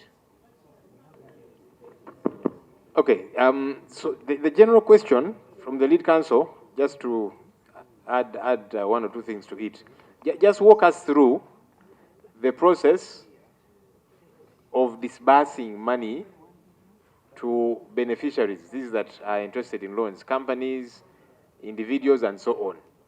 And then we shall tie it in with what I have been hinting on. So somebody comes to your office or a company and they are interested in money. Walk us through how you do that. Okay, thank you so much, Honorable Chair. I'm going to request the head of BDS to walk us through this process for the members to know. BDS is business development. You want us to take you through how we... Yes, I approach our want. clients. I want. Yes, Honorable Chair. We have two types of clients, I may say. There are some where we go and advertise, like credit officers, relationship officers, go in the field to look for clients. And we have another category where clients come in. Just come in, you are there, we are seated on the table, they come in. So for the clients who just come in, we have a checklist. First of all, we ask them, we first know if it's a group, we have a checklist for the group. If it's a circle, we have the requirements for the circle. If it's an SME, we have the requirements for an SME. And also, if it's an SME, we determine the purpose of the credit facility. So for a circle, yes, we take them through the checklist. Then after taking them through the checklist, the relationship officer or the credit officer makes an appointment to go and visit the circle. So when he reaches the circle, there are some things we look at. We look at the governance. We look at the performance of the circle. Let's say how the circle is repaying its credit funds. Then after being satisfied with what we find on the ground, then we issue the client with the application form. So the application is issued after being satisfied that this client is capable of accessing our loan. For cooperatives and circles, if we find that there are missing gaps, we offer technical assistance until the client reaches the level we want, or until he gets all the necessities. After issuing the application and it's well filled, the application is submitted to the zonal office, all documents filled. The zonal office, they do what we call the desk appraisal. They meet as a zonal loans committee to assess the application, and they make a recommendation which is sent to head office. Maybe what I have skipped, for SACCOs, we can give SACCOs loans up to 100 million without security. We can give them 100 million without security, provided they are performing well. We can use the personal guarantees of the leaders, that is chairman, treasurer, and the manager, or we can even use the debenture. And which committee approves that? Thank you, Honorable. Which is the final sanctioning committee to approve that? Thank you, Honorable. I have said at the zone, there is a loans committee. That one, it doesn't approve, it recommends. So for loans above, which are up to 50 million, they are approved by the head of credit and his committee. His committee is the committee in the department of the credit department. Then for the loans which from above 50 million up to 400 million, they are approved by the management loans committee. Then loans above that, they are approved by the finance committee of the board. During the appraisal process, 400, they are approved by the finance committee of the board. Chair, you should also tell us how long does it take for the head office, 2 to 3 years, without getting a feedback. So we want to know how long does it take for the head office to approve these loans. Thank you. Chair, in addition, according to his presentation, I didn't hear anything what is embedded in CRBs. And then too, in your checklist, you've also not given us, because almost the checklist and the CRBs and the key facts finding, almost the same. So can you give us the key elements within the CRB's checklist and the key, the KFDs? Because that's where there are always loopholes. Why is it that loans that had correct CRBs from your officers who go on the ground are always rejected by the credit manager or the credit approval supervisors? What are embedded in your CRBs and checklists? Chair, the checklist for SMEs is different from the checklist for SACCOs and cooperatives, and it's different from the checklist for groups. You'll find that the checklist for SMEs, we have a big list which can even reach to like 20 documents that we require. Then for groups, you find that there are like 5. And then for like SACCOs, you find that like maybe 15. But to take you through very quickly. Thank you. Thank you for mentioning those.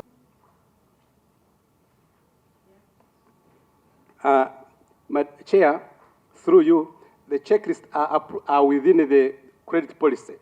Okay. And the credit policy is approved by the board. Yes. So then can we have the policy? Because I was just going to ask for the checklist. Now that you have also talked about that it is embedded in the policy, can we have a copy of that as a committee? Through you, Chair, I pray that it is added on the list, and we provide for it, and all the checklists will be there. No, I've already added. So you bring it. Chair, we shall provide by for that it. is you know, taking note, because you were pointing to the clerk, add to the list. Yeah, you people are meant to be capturing all the documents that we require. Chair, we shall provide for, we'll come with the approved credit policy. Chair. Thank you, we need it. Just a clarification. Yes, Honorable Kopa. Yes, Honorable. So, the chairman, you remember you raised the issue of advancing money to clients. Unsecured. Unsecured. So you don't. So what is the wish of a checklist? If you have a checklist, that you must have security. But here, the Auditor General is saying you gave out money without security or collateral, worth 1.3 billion. So is the checklist there for fun or what? And you can't give me money. You see their response. Management indicated that the clients had delayed providing securities and as such had initiated recovery measures against them. Why do you give out money before you get security? You get the security? Because here you're shooting first and aiming later. You're giving money with the hope that they'll bring security. Now they have failed to bring the security. As management, you're saying we are going after them to recover. And at what point does valuation? At what point do you do valuation?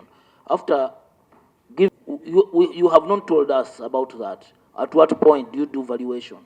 Honorable, valuation is done during the appraisal process. Before the money is disbursed? Yes, Honorable. What happens when you have already released the money before the titles or securities are handed over? Chair, procedure? Let's just get that response, then I'm going to give you a chance, Honorable Nangoli. That's a critical question. You've already handed over money. You're expecting the securities. Eventually, they have not come. Chair, I need to know such examples so that I can answer properly. No, it's indicated here, 1.3 billion for this particular issue, yeah, where you gave out loans without security, and you're saying you're going after the debtors to recover because they have not brought, they have delayed to bring the security. And Chair, so it's as if you enter into and I don't know which kind of people these are. These must be very special people. You give them money and say, okay, you'll bring the security later, the collateral. And now here your response is they have delayed to bring the securities, yes, but you already gave them money. Chair, I needed to study it because we have different securities that we require from our clients. That is okay. We have, let's say, land title. We have what we call a debenture. Chair, order. Security is security, irrespective of what it is. That is security. It is a security Yes. and provided for in your checklist, which you have confirmed. For even you to come here and say, I need to go, this document has been with you all this time. How can you not know? How can you not know? Unless Chair. you don't understand what you are doing. So, Chair, the issue of failing to follow their own set rules. It's an indictment on them. Chair, as a because of committee failure members. to recover that money, the person must be personally held responsible for failure to recover this money. First of all, he made a mistake, a grave one, by advancing money without security. Yes, Honorable Judith. Chair, if you're bringing for us the details of your valuers, include the MOUs that you've signed with your valuers. The people who do for you valuations for your clients, we need to know them, and then we need the MOUs that you've signed with them. There are situations where valuations have been bringing it to your attention. This question goes directly to you, which you have discovered that the valuation is being attached to a certain accounting firm or valuation firm, and a close inspection about it, you have discovered that the valuation was forged. Yes, it's true, Honorable. How many? I don't have the numbers, but I know that there are some which I know they were forged, Honorable. What did you do about it as an entity? As it was brought to the attention of management, and the chair management is handling such issues. What do you mean by handling? Are you part of management? Handling. Are you part of management? Chair, allow me to let my ED to explain on that. Madam ED. Thank you so much, Honorable Chair. I'm going to request the head of legal, Mariam, to give us that explanation. Actually, Chair, I had information. Maria doesn't seem ready to respond. Mariam, rather. She's asking about what? Madam, please be present. I'm present, Chair. Because now you're asking about what? Who are you asking, me or the ED? I was asking her, not you, Chair. Yeah, when the... Procedure, Chair. Yeah, procedure. Hey. Chair. Point of procedure. Chair, thank you so much. I think regarding the way these people are conducting the business in this committee, I am proposing that we put them on oath. Seconded, Chair, because I proposed that long time ago. So that we get enough information out of them. Is it you want to help me rule this, or you want to add to it? Yes, Honorable Nangoli. It's not additional procedure. Chair, thank you. Okay, thank you so much, Honorable Roland, for giving me away. Chair, I'm thinking for your intelligence that the witnesses before us, we are now, it's already one, I've been internalizing some of these figures. There are so many mistakes in their figures, and these are their figures, not for Auditor General's office. I'm proposing, in addition to what Honorable Roland has said, that these people should be sent away. And they start with the oath tomorrow. They go and organize themselves. Because honestly, even when we look at the grants, they are talking about 100 billion that they received for IMYOGA. But in their financial statements, they have indicated a different figure. It is talking about 55 billion. You see? So the total... Okay, total confusion on that, to be precise, there's total confusion in their figures. Let them go back, and given the fact that they are indicated to you that they were not coming, it seems they were not ready. Let them go and organize themselves. Then they come back tomorrow and take an oath very early in the morning. Thank you. No, you see, these people are supposed to always be ready. Okay, you have been in office 19 years, I don't know how many, and that kind of thing, yeah? So I don't want to allow an excuse on your behalf that you are not ready. You must be ready. As we have been proceeding, where there's documents that we require and you don't have, we give you time. Bring this one tomorrow, take note, and that kind of thing, yeah? So we don't want them to run away from scrutiny. I think let's put them on oath, proceed with these issues. Of course, when they return tomorrow, they will still be under oath because it will have applied, yeah? We just want to be sure these people are telling us the truth and nothing but the whole truth. Clerk, I hope you're ready.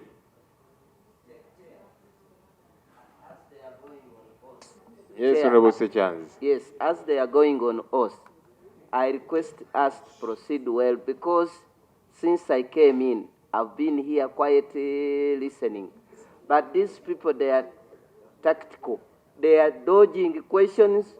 I want us to be for them answering questions.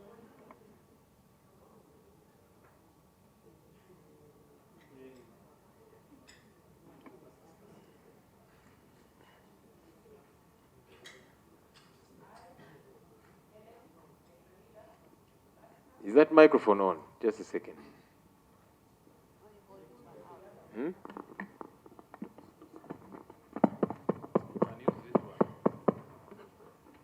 I,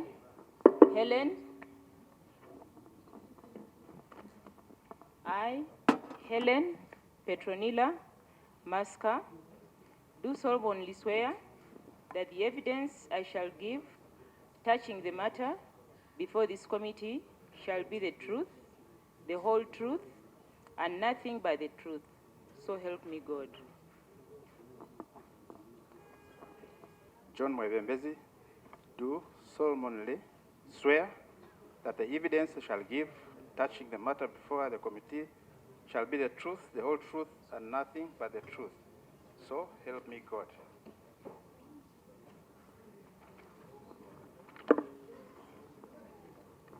I, Mariam Diboza, affirm that the evidence I shall give touching the matter before this committee shall be the truth, the whole truth, and nothing but the truth. So help me God.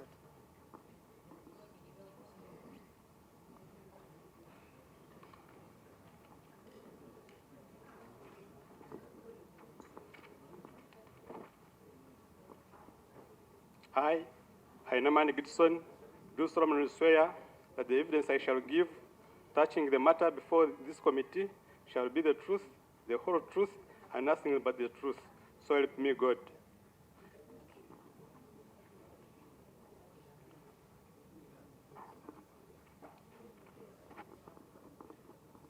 I, Chibirango Peter, do solemnly swear that the evidence I shall give touching the matter before this committee shall be the truth, the whole truth, and nothing but the truth. So help me God.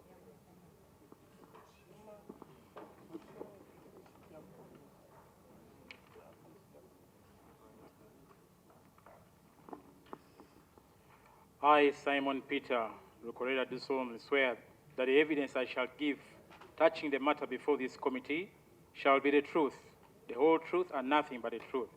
So help me God.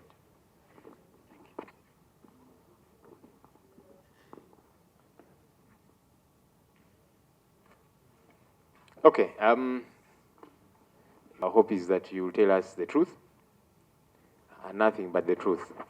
Okay? As you have sworn. I want you to, and I'm now with you, ED, yeah? Talk to us about these issues one by one. You people gave out loans worth 4.1 billion without carrying out proper loan appraisals. Why? Which kind of people are these that you just give without appraisals? Because these loans are meant to be appraised. These people are meant to be appraised to be sure they qualify and so on. But for starters, 4.1 billion without loan appraisals. Why? And we have examples of names. We are going to get to those names in a bit. Hmm? No, you're asking about names. I'm saying yes, we have examples of names of loans you gave out to people without appraising. These ones that you gave out without vital documentation, it's as if you just handed money to these people and they walked, they didn't sign anything. These ones without collateral, where you said, take the money, it's okay, we can get the collateral security whenever, and so on and so forth. But let's begin with that one without loan appraisals. Thank you so much, Honorable Chair.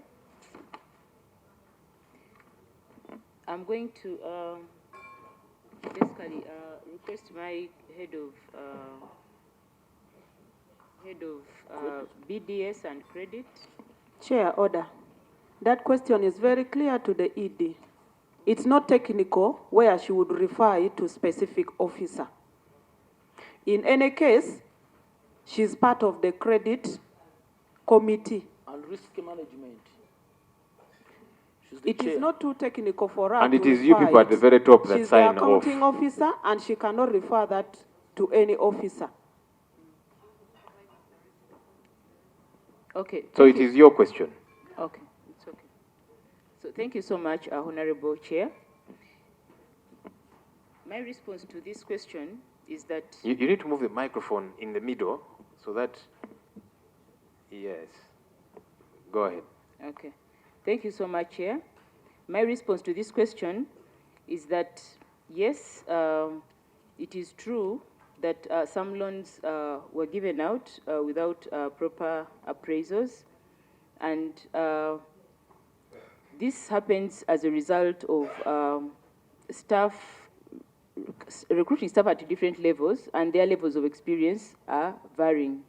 But through the process of training and empowering them via improving their skills, this process goes on improving.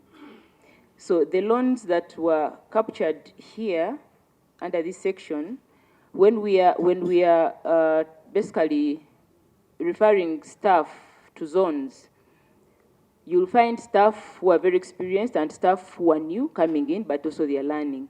So this falls under the category of that, but through continuous training, this weakness has been improved as we talk today.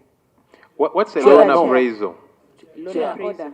What's a loan appraisal? Loan appraisal, it is a process. It involves a desk review. A client will submit documents. You do a desk review, checking the documents, whether they are matching with the checklist. Then later on, you'll make an appointment with the client, go to the field, and do an analysis that is going to involve both financial, governance, and also seeing what is on ground. In case of like a business, if it's a cooperative, you want to reach on ground and see what happens. There's that verification of documentation. It's a process. So when you come back, an appraisal report is written, and it's the appraisal report that recommends, it's where the officer makes a recommendation to the zonal loans committee on the applicant who has applied for funds. Clarification. So it's a process. Chair. Clarification, Chair. Chairman? I am seeking clarification. Okay, let me come. Let me just say this. Yeah, this Yes, is Chair. And then I come. I'm going to pick all those hands. Okay. To tell us what a loan appraisal is because we want to understand the importance of this loan appraisal.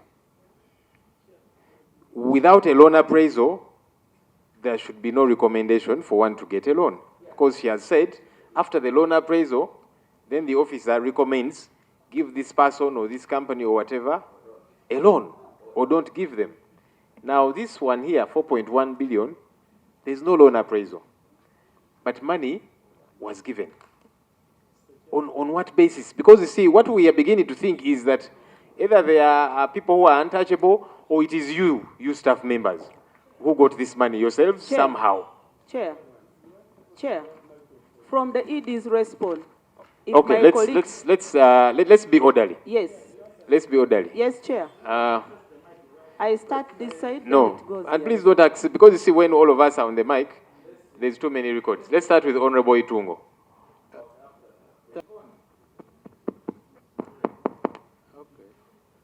Mr. Chairman,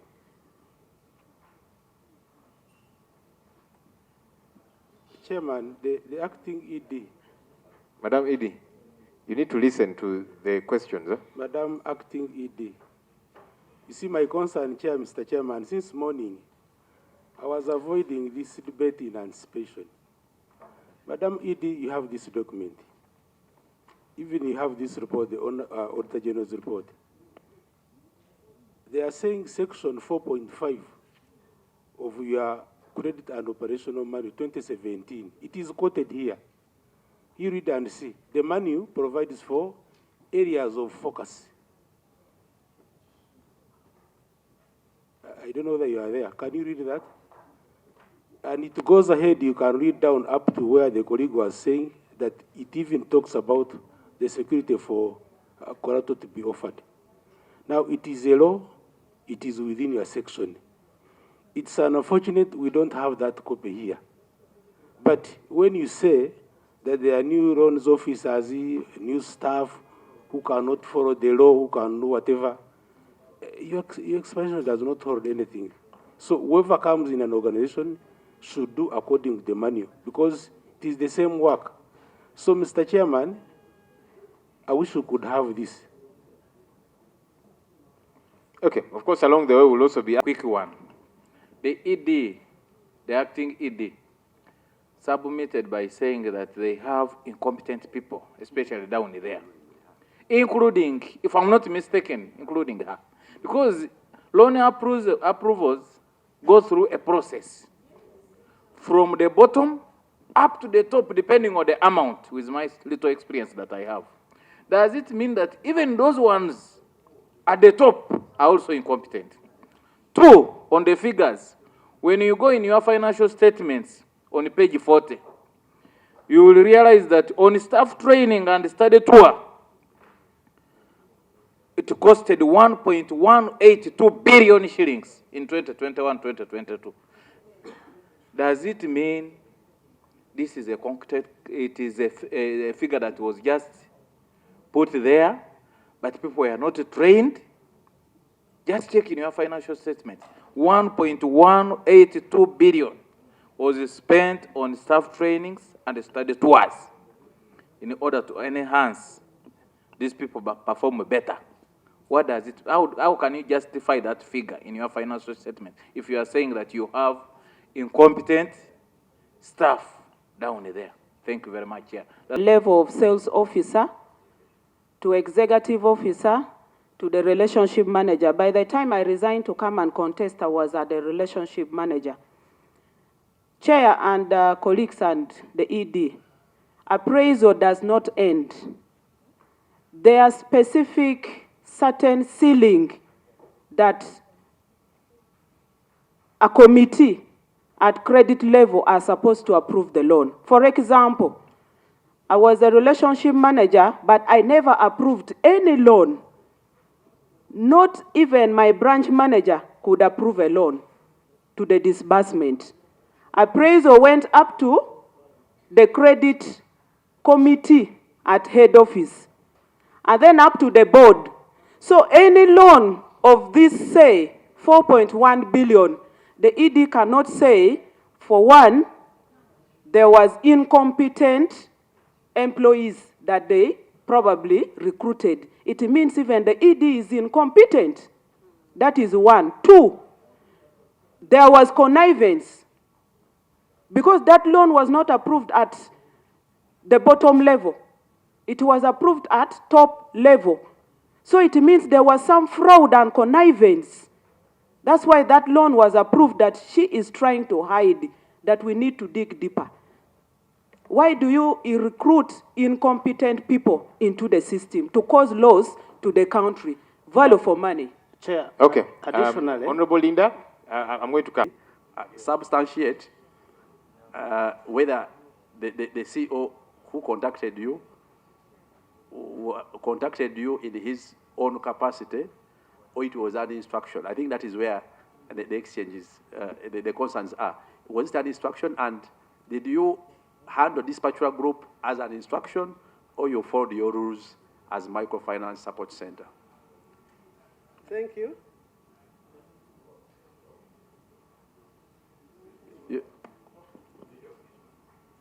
Thank you. As I said in my earlier submission, we do support groups and circles, which may be recommended by different people. We have many circles in the West, for example, Chamhunga, Mohame, Kensoni, which are recommended sometimes by different people. So recommendation, somehow we have to, because after they have recommended, we assess. Because if we... No. Chair, yes, we have a specific case we are handling. Now when you bring in Chamunga, you're confusing us. Please, can you answer to the questions directly related to this case?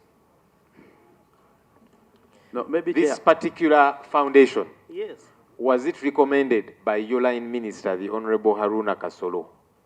Chair, for me to be correct on that, I need to check the records to be You- sure that you- sir who recommended it. You earlier on told us that the CEO through his minister. That's what you told us. And sometimes someone may come verbally and say, they have told me that you can. Okay, so the CEO told you verbally that what? They just came to our office, which is in Masaka, that they have mobilized many groups in the area, and then our office assessed the groups and they forwarded the file to us. For me Chair. directly, we don't interact with the client directly. This is our office in Masaka, which assesses, and then they forward the file to us. So the office told you that who had recommended this foundation? Of course, the recommendation, which because every client is a requirement that should have a recommendation. So we need to check to be sure of who exactly. Earlier, Chairman, this gentleman earlier said that Kasoro called him. No, Yes. no, don't call me. He called who? You said he called you through the CEO. He said he called you and sent the CEO No, to you. I was making a journal as the company, not particularly me, because the application is received by our office in Masaka. Madam Idi, I've seen you switching on your mic. Yes.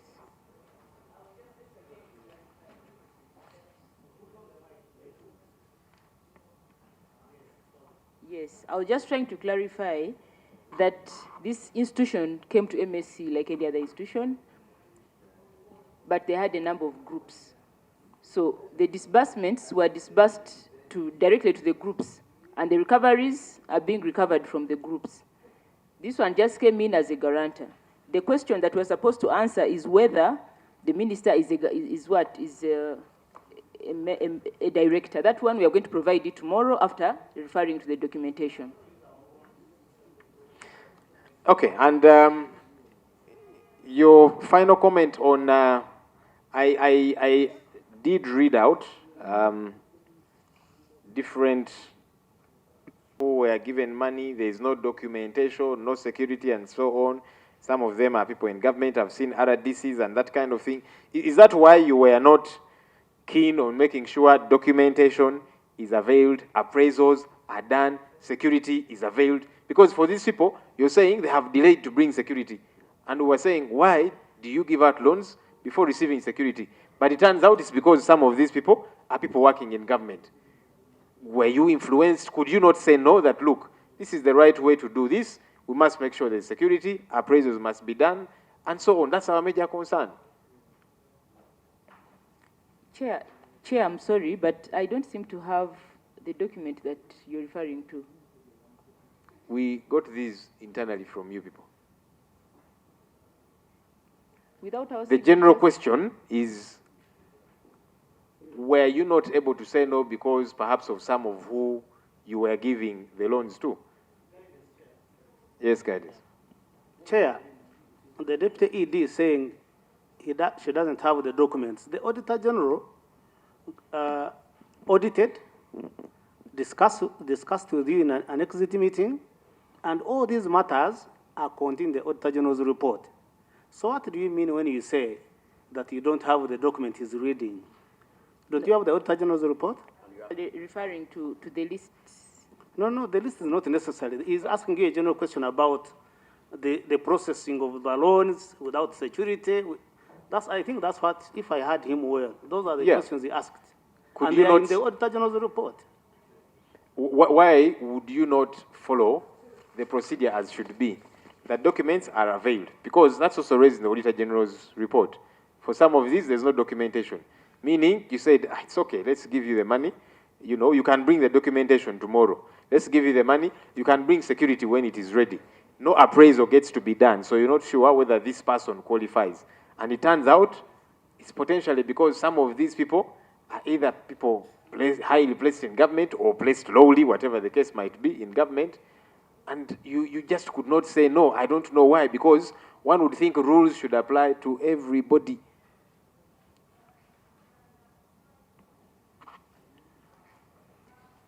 Okay, I'm just going to go back to the issue that the Auditor General raised.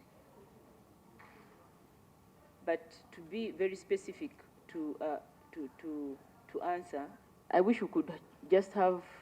No, like, respond to a the, list. because you see, you have the Auditor General's report, which is talking about loans that you gave out without security.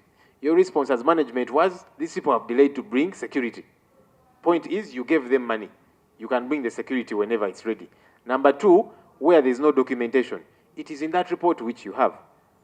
Number three, where appraisals were not done. That means due diligence was not done, but you gave out money. And so we are thinking, why? Who are these people that you could not say no to? Maybe we can refer to that one after going back to the documentation and seeing the very clients.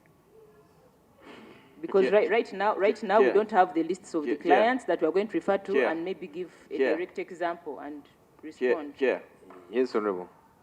For the Auditor General to come up with a report, must have the primary records.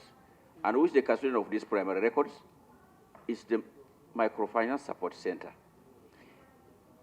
And that's why we kept asking you, can you please present the documentation, the list, the directors, all of this. And we had expected that when you are coming here, since from your exit meeting, you have management response, management letters, all of those things with all the primary documents.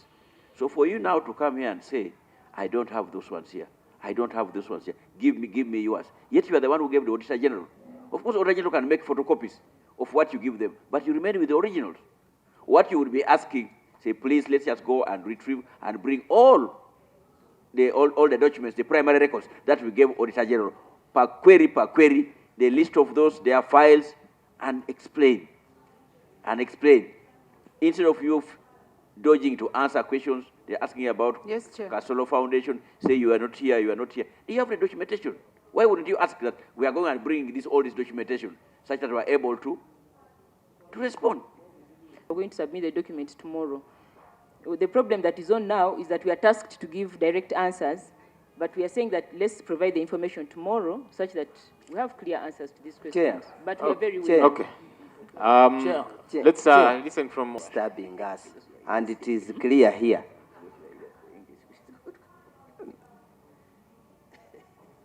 Please go ahead, Honorable. It is busy writing. I wanted to know, is it within your mandate to disperse money to clients without security? Okay, Honorable Itungo.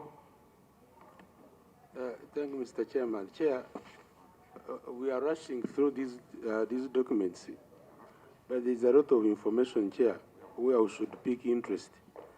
Chair, I'm reading through these lists. My first concern, there is a diocese, a church diocese, which was given money without approval. There is a circle here by URA staff. URA staff, no approval. How? So, Chair, I think there is a lot as far as this list is concerned. Okay, so, Honorable.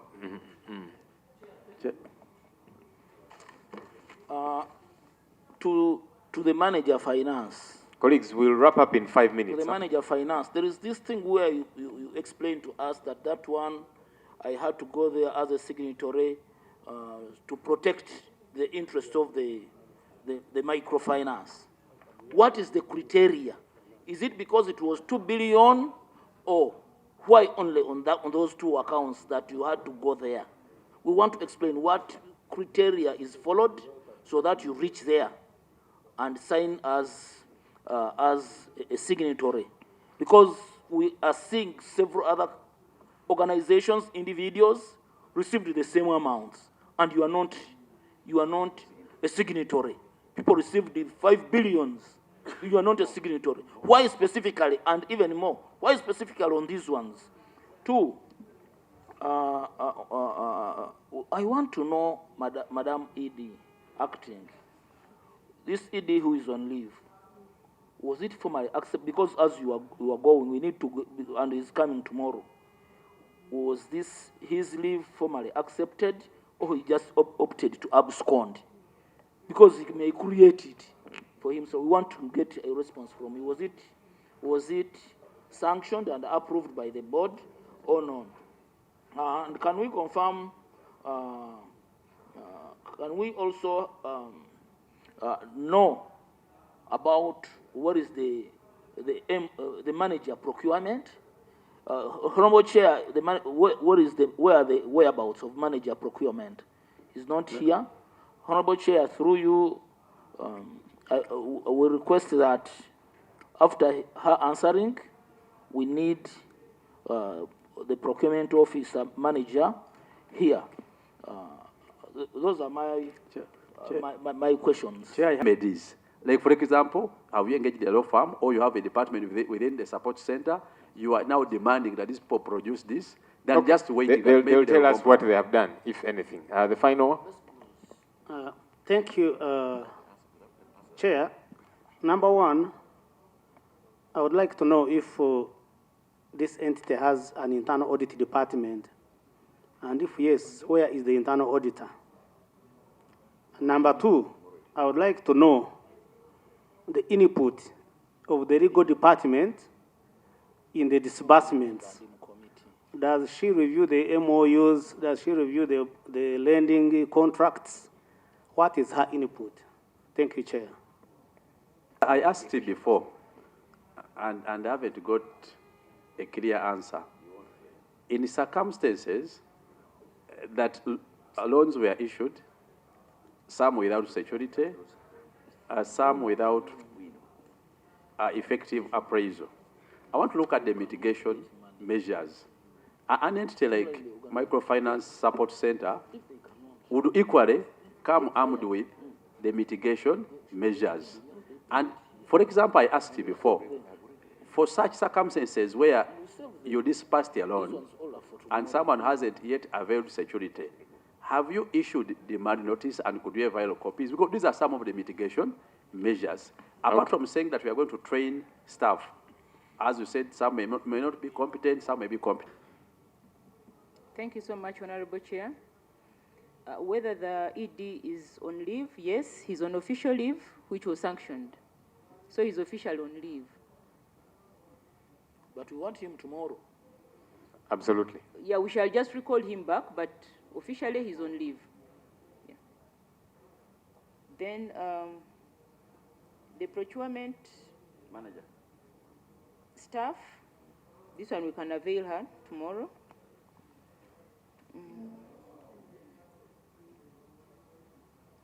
Then the other issue was in line with what have we done to the clients who have not submitted collateral yet. Yes, demand notices have been issued to the clients, and commitment letters have been written on how the funds can be paid for those ones who are not meeting the obligations on time. So something is being done to recover these funds. Chair, clarification, Chair. Chair, yes, clarification. You don't issue a demand note for a collateral to be provided. Demand.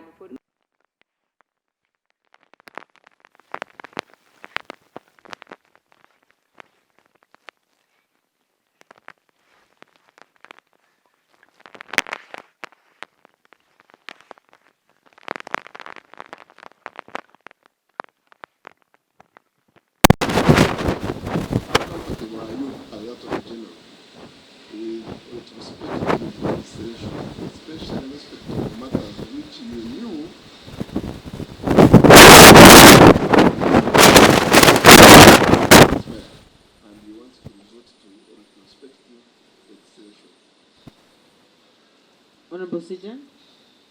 Thank you, Honorable Chair. I think I agree with the Attorney General about the time needed to organize the election exercise. Electoral Commission hinted on the same. But I think the issue of there not being funding to carry the exercise might find hard ground, because I think it boils down to how much we prioritize these administrative units. Because when we have needed to elect presidents and members of parliament, exercises that cost more, we have always done them. And if the administrative administrative units below carry the same importance, given that they play a significant role in the government structure, I think that the issue of finding 58 billion might not be a very valid if we say that.